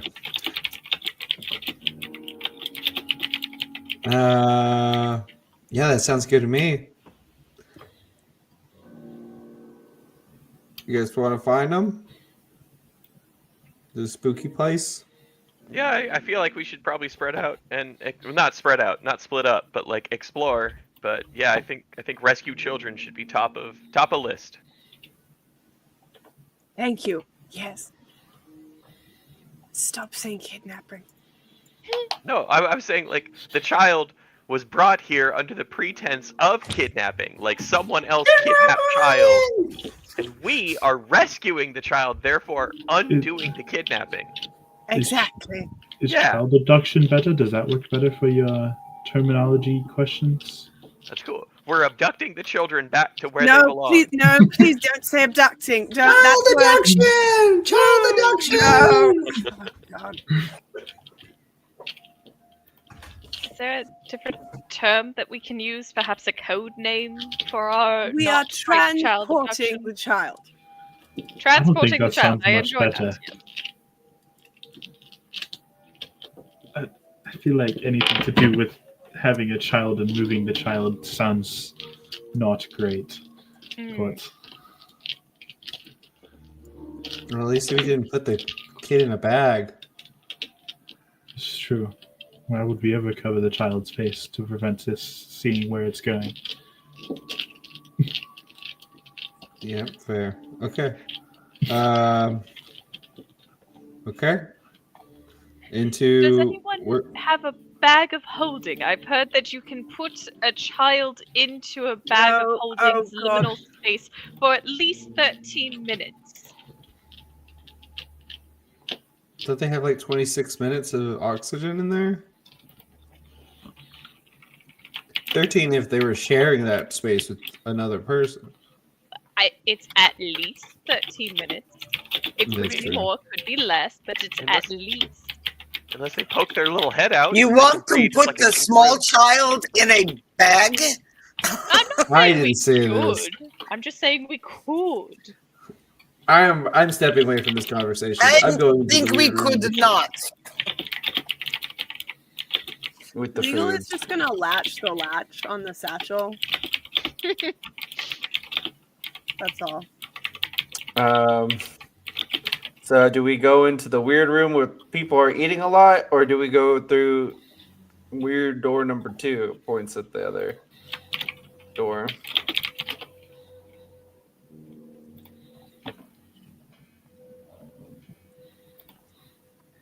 We could ask the unexplored eating door. people about the strange sheet.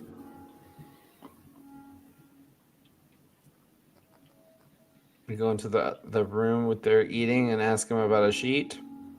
Maybe they want to eat the sheet. Isn't that fucked up? Isn't there like people in those sheets? I think if we're going to start talking about what's fucked up in this strange underground realm that looks like Harley Quinn's basement, we're going to talk all day about it. So that's not really a standard for my behavior at this point. Okay, you got me.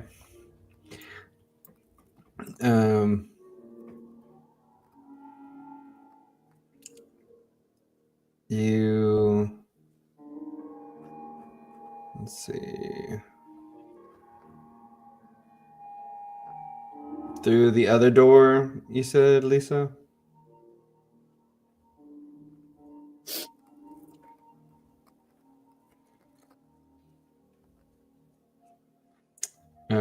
Through the unexplored door, you open it up.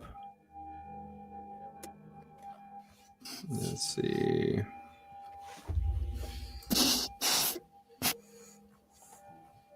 Where is this?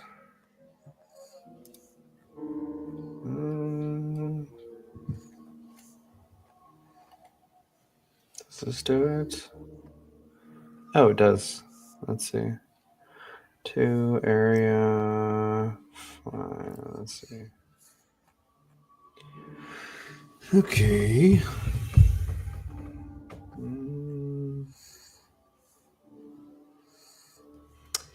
You open this door, and there is. Oh, shoot.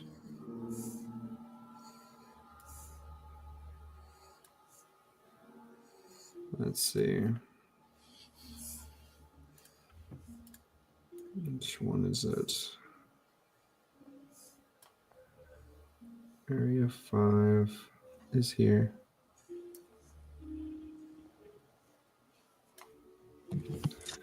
Okay. Can you guys see that? It's the one to the left. Yes. Okay. You see in this area.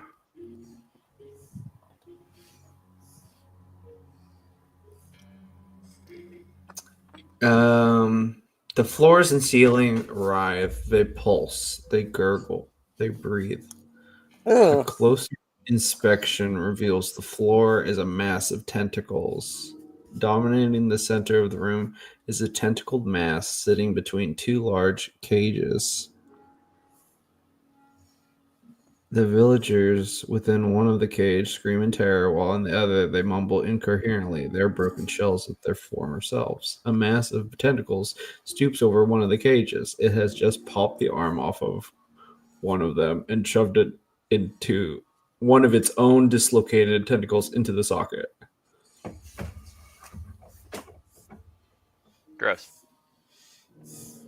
How does the child feel about this scene? It's still got the top hat on. Mhm. What's that noise? Something. In the unmistakable sound of screaming, Yeah, it's gross. young Tabitha. Yeah, it's a real That's what they problem. call calamari, dear. I just hear a lot of It sounds like somebody's yelling. Yeah, no, that's pretty accurate. You're not wrong. Sounds like whenever my mom stubbed her toe. Wow, Real bad. Mm. a little over dramatic for like kind of a big reaction for such a small everyday thing, or not every day, but you know, frequently. Anyway, I'm kind of grossed out by this. You just keep that hat on, okay? Okay. Thank you. Guys, I don't know where are we and why is this like this? You know?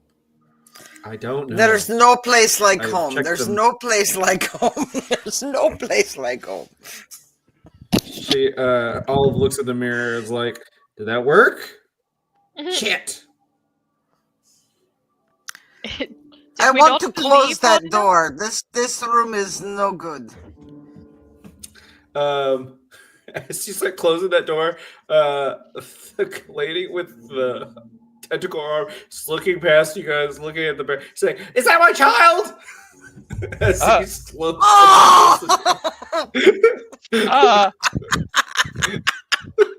I don't know, ma'am. Is it? as the door closes. The child says, "Mama." Oh, I guess that really does sound like your mom. That's kind of crazy. that You picked that out. Like that. You're good, kid.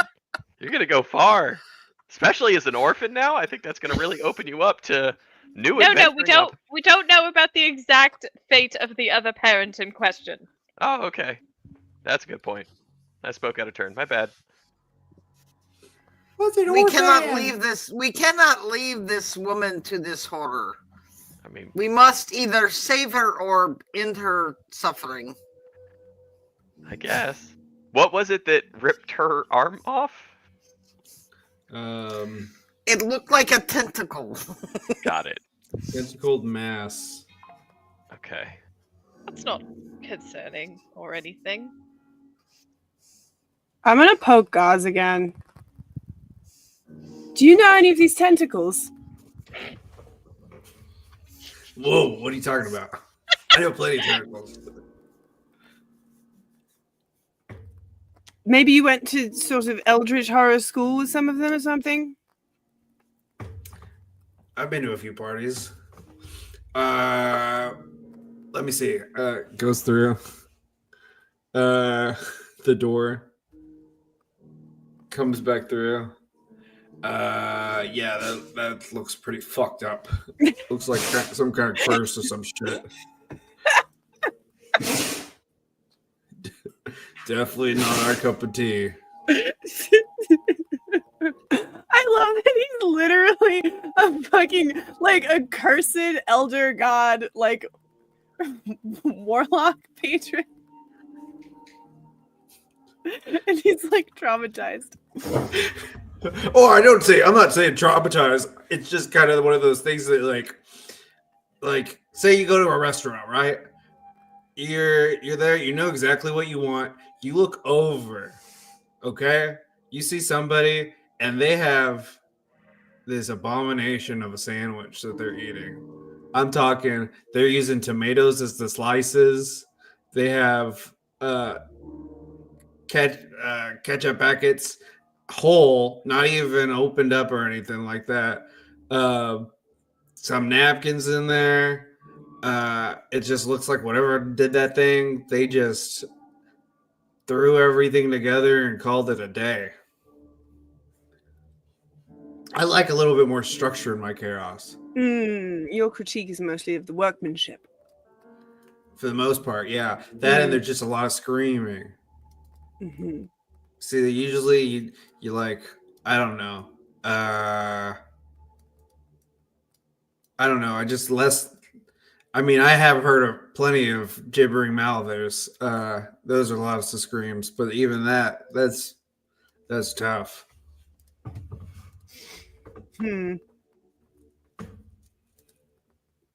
Well, what should we do? It does seem like we've encountered the child's parent, and I'm worried if there might be some sort of liability if we saw them and then didn't give them their kid back.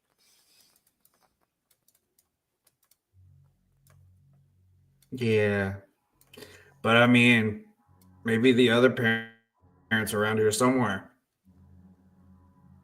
Excuse me, where is your husband? You know, open the door again. Mm-hmm. You say, she's like, you open the door, and she's like, what is she says, I'm going the wrong way.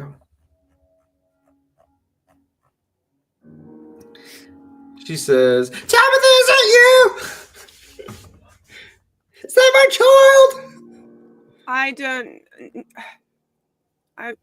Where Tabitha, is your... don't answer that. That Is could that be my not- mom? It could be. It might not be your mom, so you should probably just err on the side of caution. I as it knew has I been- heard her yell. Yeah, okay, maybe, but it also could be something pretending to be your mom. So just like, ma'am, Tabitha's not going to talk to you yet. We Like got to she- confirm both identities first, okay? Is she made out of chocolate? Your mom? I don't know. Can I look at Tabitha's mom? Is Tabitha's mom made out of chocolate? Definitely not. The blood. I'm like peeking Came like out. around. I'm peeking around legal department, being like, I'm so sorry, legal. I didn't mean to interrupt. I feel like kind of personally responsible for this child, being that I kind of unleashed the whole like, monsters thing. Not saying I did it, but I don't want to take like responsibility where I shouldn't. Anyway, sorry. Yeah, Tabitha, no, your mom's not, or I mean, this person's not made out of chocolate, so it's probably not your mom. Go ahead, Tabitha. legal. Tabitha, I'm so sorry to interrupt, Lady Legal, but Tabitha, do you have a secret passphrase in your family so that to prove that you are who you say you are, or to like if a stranger picks you up from school, if Are they you say this chipped? one word? I'm sorry? I was asking if she's chipped. Oh, yes. Either are you Um, chipped or do you have a secret passphrase with your parent to prove the identity of who is collecting you? Tabitha says, "You guys have chips? Are they chocolate chips?" Do you eat real food? Come on now. Balanced diet, child. Jesus. Have you ever found a house in the middle of your woods that is made of gingerbread and cake? Oh, that'd be great. No. But I heard a couple friends they did a couple of days ago. They said they were going to check it out. I gave them some bread so they could follow their way back home. Lady Legal, the floor is yours. Madam, I'm so sorry. This is a standard procedure. I just need to verify your identity. So you're going to have to tell me where the father of your child can be found. You're talking to the woman with the tentacle arm now? Yes, I am. Can you fucking kill this tentacle thing before you start quizzing me on where my family is? And she points with her hand and her new tentacle arm. She's like, what the fuck? I can move it? Congratulations on your new prosthetic. It looks great. Yes, I just need to know the information for the other parent. That's all.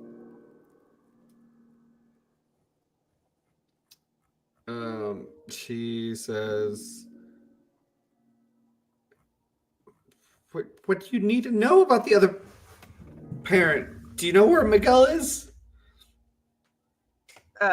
Legal scribbles down Miguel in her notepad. No, I'd need to find him.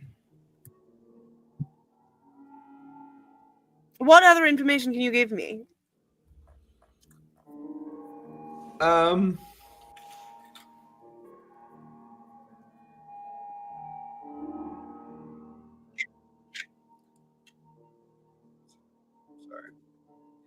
Says, I guess the only other information is that this thing's probably gonna tear off another one of my limbs.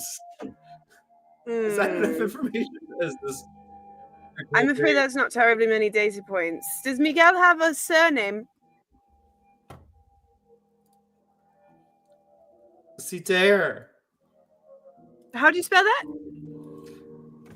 She starts saying, see, and then the thing starts going towards like one of her legs. Oh, dear. Olive Embers is like, so are we just gonna watch this? What are we doing? Or we start blasting this thing? We waiting? Well, okay. Let's take stock of this real quick, right? So this woman has a tentacle arm, right? And is that weird to us? We just saw her get her arm torn off and a tentacle put back in there. Yes, it's weird. Okay, but like, is that the tentacle's fault? Is that the woman's fault, or is that some other thing's fault? You know? The big being of tentacles is just This is looming ominously in the background. it starts reaching and then it just stops for a second. And then it looks and then it just Can I starts get its attention? it starts moving towards you guys. Oh, beans. I just want to talk to it. That's all. I just want to talk. I just want to have a polite, civil discussion with the tentacle being.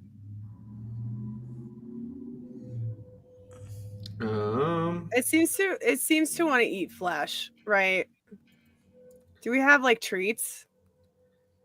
Doesn't seem like it wants to eat flesh. Oh, I thought that's why it ripped The off the arm lady's the arm is just on the ground Oh, it doesn't want to eat it? It just wants to dismember people? and Supposed to replace play it with with tentacles.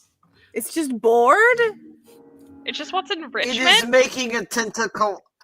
It is making a tentacle army. This cannot happen. There you look more, and there's another cage with about eight people in there. They're like, "Hey, can we say something about this? We also would not like to be tentacled." Legalist's gonna start like. I'm gonna try and shoot an arrow at the main thing. Oh no! The main tentacle mass. We could talk our way out of this. I don't think we have to resort to violence. You see this. I will give you chance to talk, but I fear action is needed. But I will hold my action. No, please, Lady Smoke, as you will. You see it. The arrow hits. Oh wait, do you shoot it or do you not shoot it? Well, they were wanting to talk to it, so I was going to let them try first. Okay. It goes to put out a tentacle out towards you guys. Are we shaking hands? Are we being gentlemen and civil? Do you reach your hand out to it? Yeah, we're shaking hands. But Can I vibe check the tentacle?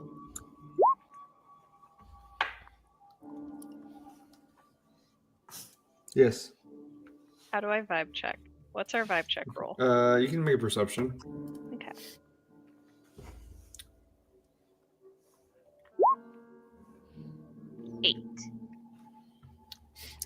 You seem like it seems like they're putting their tentacle out to touch your hand. I'm gonna mage hand and I'm going to pretend like this is a friendly handshake that's happening and reciprocate with the mage hand. I have my arrow notched. I'm ready.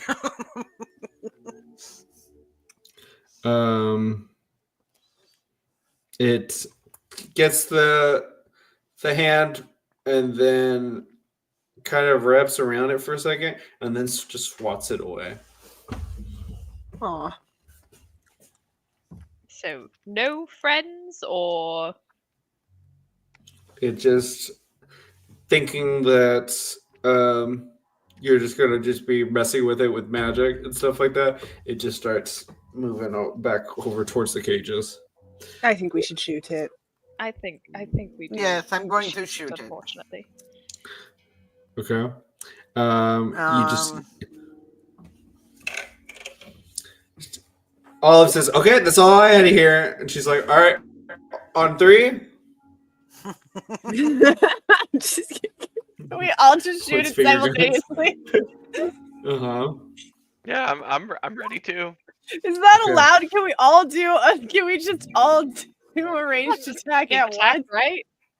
It there's no need. You guys just start blasting it, and it like the tendrils. A bunch more tendrils come out, but you just start blasting away these tendrils, and it kind of just starts falling apart. The villagers are like, "Oh yeah, save us!" And then at this point, guys, make wisdom. Everybody that's seeing this, make a wisdom saving throw. Ominous.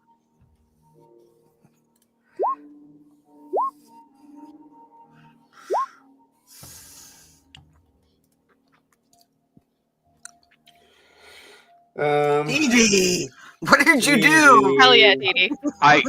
Okay. I have a narrative reason for failing this, okay, besides just a Okay. shitty digital dice roll. Dee Dee has the Haunted One background. And so I have hold up. Hang on. What is it? There it is. Harrowing event. Prior to becoming an adventurer, your path in life was defined by one dark moment, one fateful decision, or one tragedy. Well, now I have another dark moment. So, joke's on you guys. As you see, this tentacly mass starts like shriveling up, like some of the tentacles just start falling apart. You do see this withered, deformed female elf torso in the center, curled in a fetal position, with thousands more like tiny little tendrils and tendril stumps emanating. Can we burn that, please? Is that Someone- Miguel?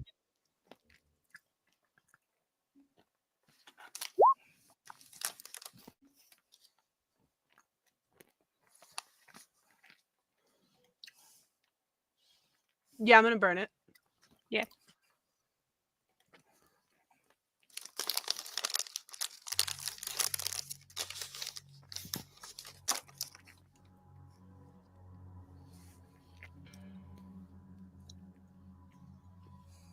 Uh-oh, did we lose Dan? Did Dan freeze?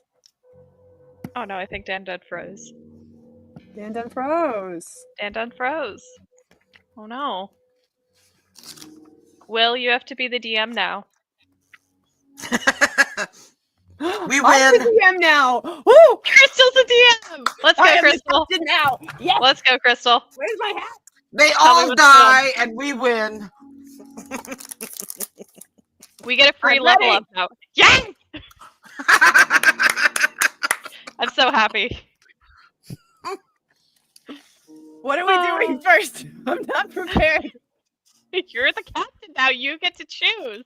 Oh no! No DM is ever prepared. Heavy weighs the captain's hat. Are any of these tentacles your friends? Amazing. I'm gonna try. I'm gonna try and calamari one. Okay. That's what I'm gonna do. All right. And because Tell the us what DM's you not think. here, I've decided that it works and it's delicious. Oh, perfect. Yes. Oh, can we all sit around the campfire of this shriveled elf corpse and eat calamari and share backstories? yes.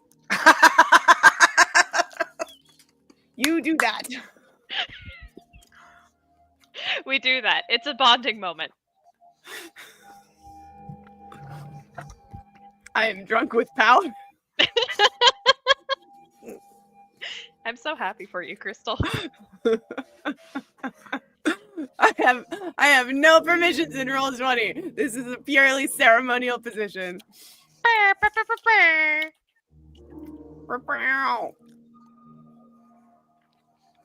I hereby declare that birds are real in this universe.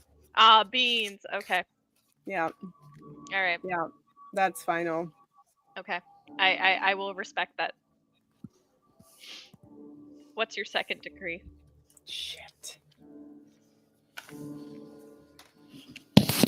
Now you got to think about it. Yeah, now, yeah. How many decrees do I get? As many as you want until Dan comes back. Oh no! Hurry! Make more. Welcome back. Dan, roll for initiative.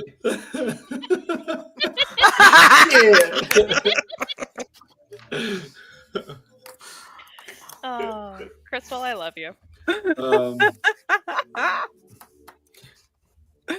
So, like I was saying before, my internet rudely cut me off. Wait, did you catch the last? What's the last part you guys catched? We made calamari. Elf Calamari. woman torso with a bunch of tentacles. Okay, yes, that was pretty much it. Thousands of tendrils and tendril stumps emanating from her. Oliver was like, "We did it." Oh wait, also, on top of that, let's see.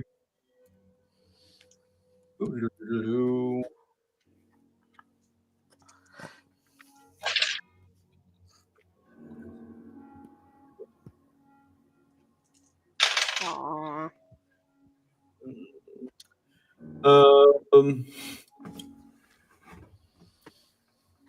Dee Dee, you fall unconscious. Nice. Okay. Mr. Gentleman, you attack the nearest person right next to you. Oh, nice. In fear of what you just saw. That depends. I know we were all in the doorway shooting, so who do you want it to be?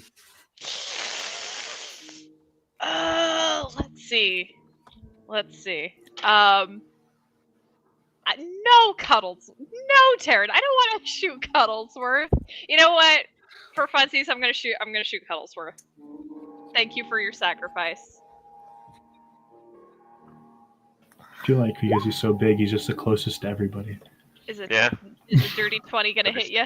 Yeah. Oh yeah. Okay. You take 9 damage, and you can make a strength saving throw for me. What's happening? It's a 17 on that strength save. You pass. You do not get pushed back 10 feet. Okay. Mr. Gentleman goes, oh! My good gods. I'm so sorry. Oh, Master Cuddlesworth, I'm so sorry. Your form frightened me so. Meh, I get that sometimes. I'm pretty It scary, reminded honestly. me of the dog.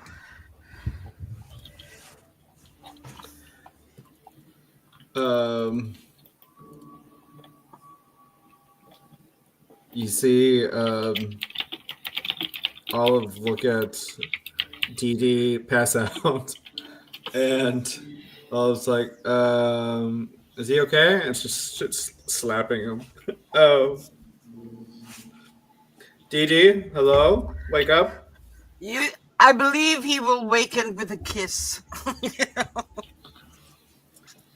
All right, Cuddlesworth, you're up, and just.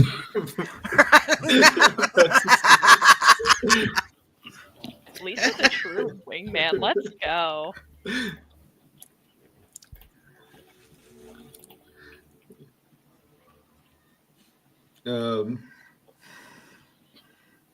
She's like, all right, he'll wake up soon.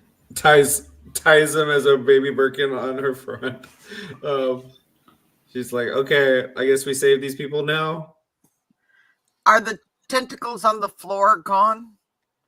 Are They're they just all like- emanating from that central thing? They're just shriveling up at this point. Okay. I'm going in. Right behind Best of you. luck. I'm going to the cages. Let's start getting people out of here. They're like, where are we? What's going on? You see some people. There's a few regular people. you also just see everybody else pretty much too, in terms of you see like some kobolds, some like dog people. You see a some like a tree sprite. You just see about just a random assortment of villagers. Um, and what do you go open all the cages or just the big Yep. cage? Okay. Nobody deserves this. She says, "Where's my child?" Goes over and she's like, "Oh my god, a bear!" Freaks out about Cuddlesworth. That's where the child got it, you know. Ah, a bear! Ah! Anxiety is passed down through the mother. She's like, "Mom!" Takes off the hat. She's like, "I'm being abducted." Jeez. You've been rescued, child. Yes, I'm rescued. She's like, "Oh, thank you." She like comes. She's like, "You got a tentacle arm now, Mom. That's cool." She's like, "It's fine. We're okay." She looks at everybody. She's like, "How do we get out of here? Have you seen my son, my husband?" No, not yet. We're still looking. What do we do?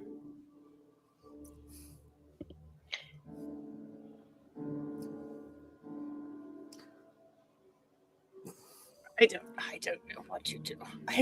How did you get here? We had heard that our kids had went missing. Well, not heard. We knew our kids went missing. We went to go look for them, and then next thing we know, we're here. They went missing. Yes, in our village. Is this a frequent thing? For kids to go missing? I mean, no, not in our village. We rarely get any visitors. We had heard that there was going to be some sort of carnival or something like that, but we're not very much carnival goers.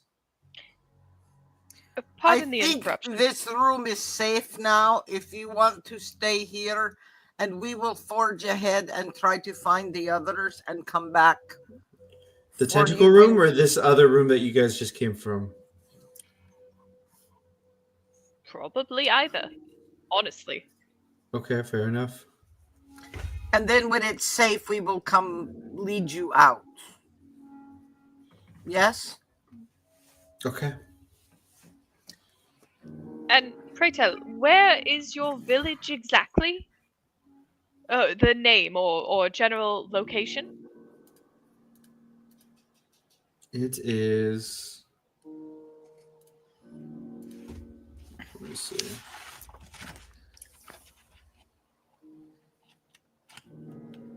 They say that it is.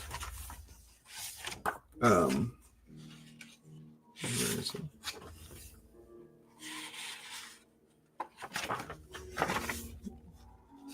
What is this one? Right. They say, hold on, let me pull out my notebook and check. She says, well, it's Pythium. And where is that, DM? Make a history check. The thing I'm bad at? Mm-hmm. 5. I'm gonna say with you being a pretty. How long have you been in Figmont?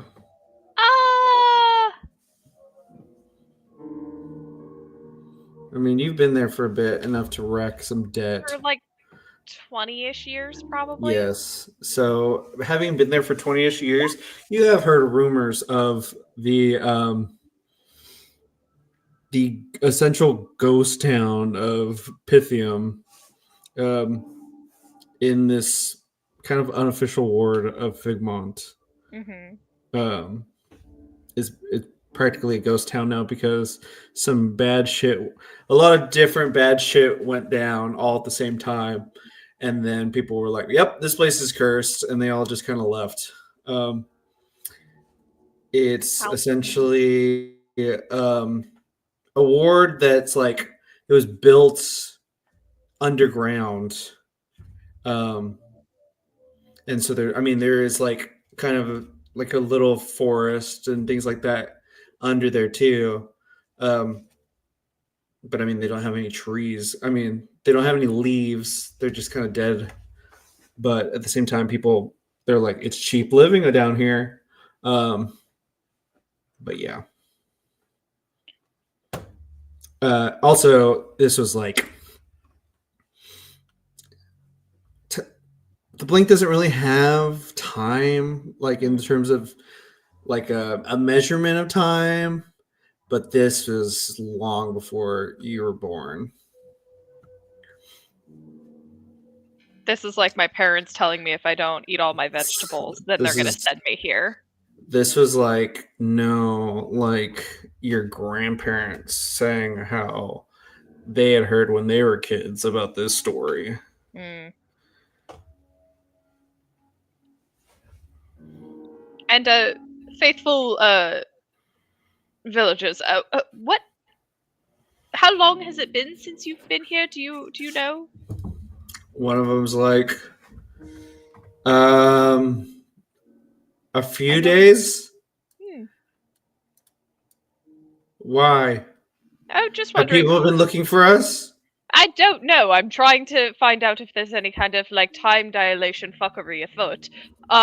Who is the current mayor? Mayor. President? King? Monarch? Queen? Dignitary? I mean, it's this the Tsar family would be for the most part. That's why we kind of live in Pythium because we want to stay out of his rule. Yes, of course, Fuck the Tsars. Yes, fuck the Tsars. Not literally, figuratively, of course. Figuratively, of course. Yes, of course.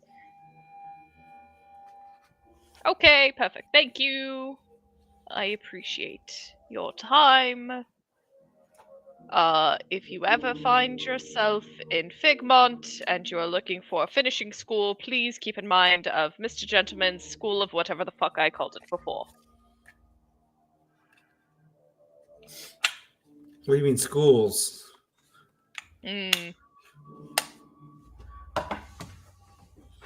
That's all I need to know. Thank you. They're like, okay, we'll just stay here until you tell us it's okay. I love that for you. One of the villagers is like, hey, what's that? And so it's like, is that a harp? I can play it. Yeah, go for it. He walks over to it. Olive notices her right at the last second. She's like, wait, no, don't touch. He strings it. He almost plays what it sounds like to us as like Stairway to Heaven. Nice. And then he right before he hits the next note, his head twitches a little bit as he takes psychic damage and just falls over dead. Awesome. That everybody shouts. They're like, "What the fuck is that?" Olive's like, "I knew it. I called it." And she just like shoots her finger gun at the thing. It just makes it fall over on the ground. Well, how were we to know that if you shoot it or harm it in any way, it wasn't going to just kill us? Well, you can do that from far away. You shoot something, and it's less likely to hurt you. I don't quite follow your logic with that, but I will allow it to slide.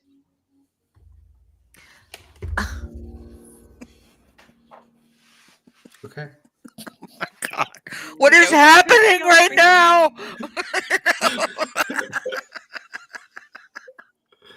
Smoke, are you okay? Are you okay?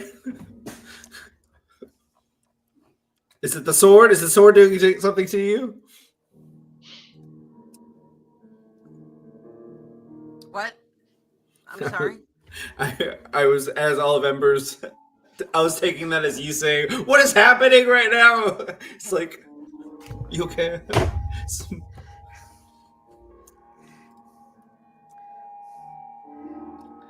I believe we need to find our way out of here and get these people out of here.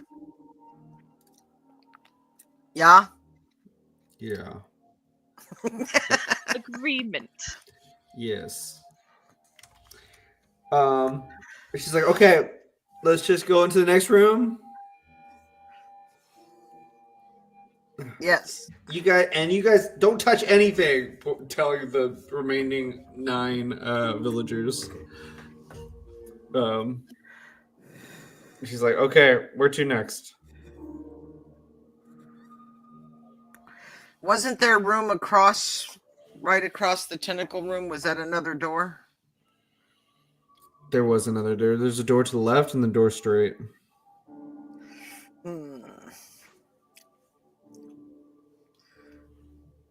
Anybody got a preference? To the left. Okay.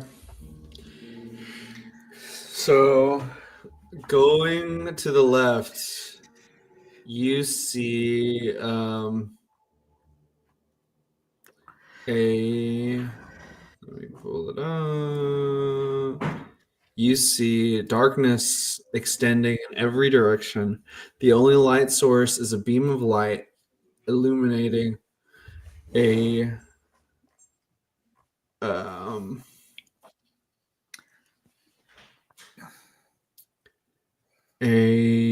corner of the room. Humor and hate clash in your head as a stench of dry, barren rot fills the stone room.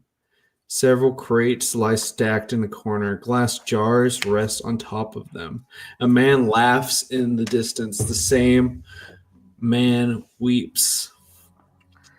As you see this very Frankenstein's monster-esque guy, all stitched together, has nails going from his top of his head all the way down his spine. Just everything stapled on, as he has chains coming out of his hands, and he's pulling a screaming guy, like the spectral spirit out of the laughing guy. And you see this other guy just sitting down patiently in between you guys and the skull guys, and he looks over to you guys. He's like, hey, you guys, get in line, I'm next. And that's where we're going to end tonight's session. How did you come up with this, Dan? You're twisted. Oh my God. We're in the throes of the scary stuff for Halloween, even though it's almost 2 months. It's December. All right, so yes, let's go around and tell people where they can find y'all.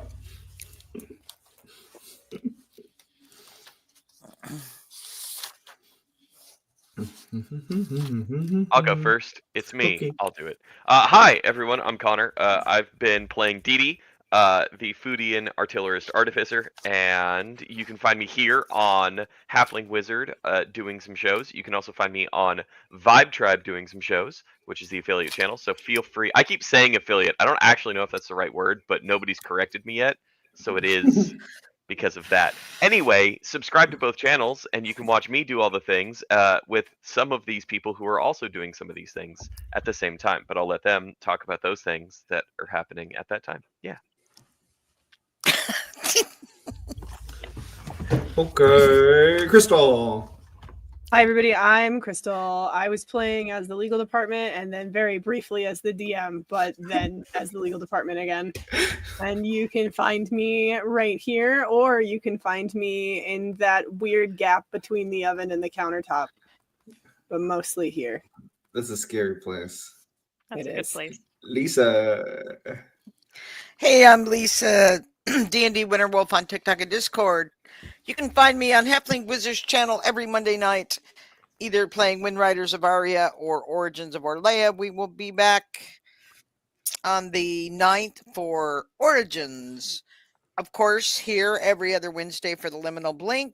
And may I point out that our next session will actually fall on New Year's Day, so you need to look at that, Dan. Yeah, we'll probably do it on the 8th.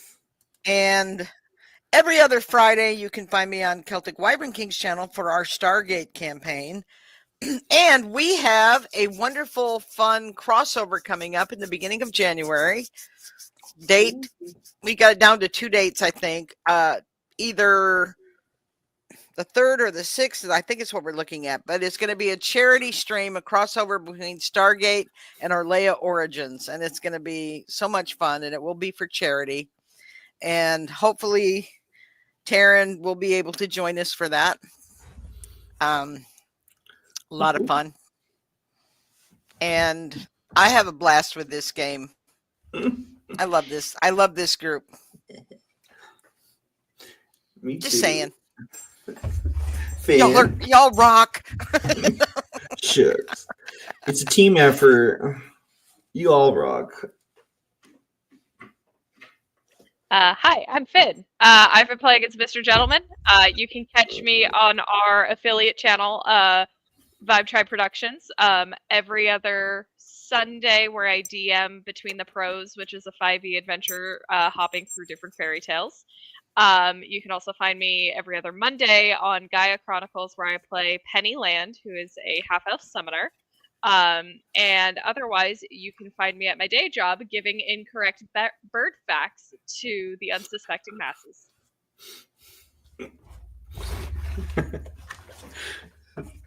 Yeah. I was gonna make a hooked horror joke there, but I couldn't. It didn't land. It didn't fly. Kind of like hooked horrors. And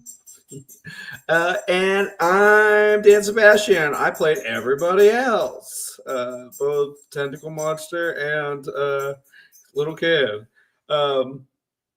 But yeah, you can also find me every other Sunday on Between the Pros as Goliath Barbarian Wardow, and every other Monday on the affiliate channel for Gaia Chronicles. And then also this Thursday we're going to do one shot where I'm going to play a character named Stephen J. Sorkin in a Jurassic Park kind of spin-off of Aliens tabletop RPG. So that's going to be fun. And that's going to be DM'd by I believe Celtic Warrior. Yeah, Celtic Wyvern King. Celtic Wyvern King. Celtic Wyvern King, yes.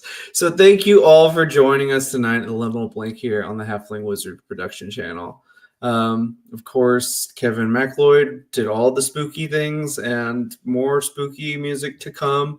So check him out if you want to add some little funness to your games.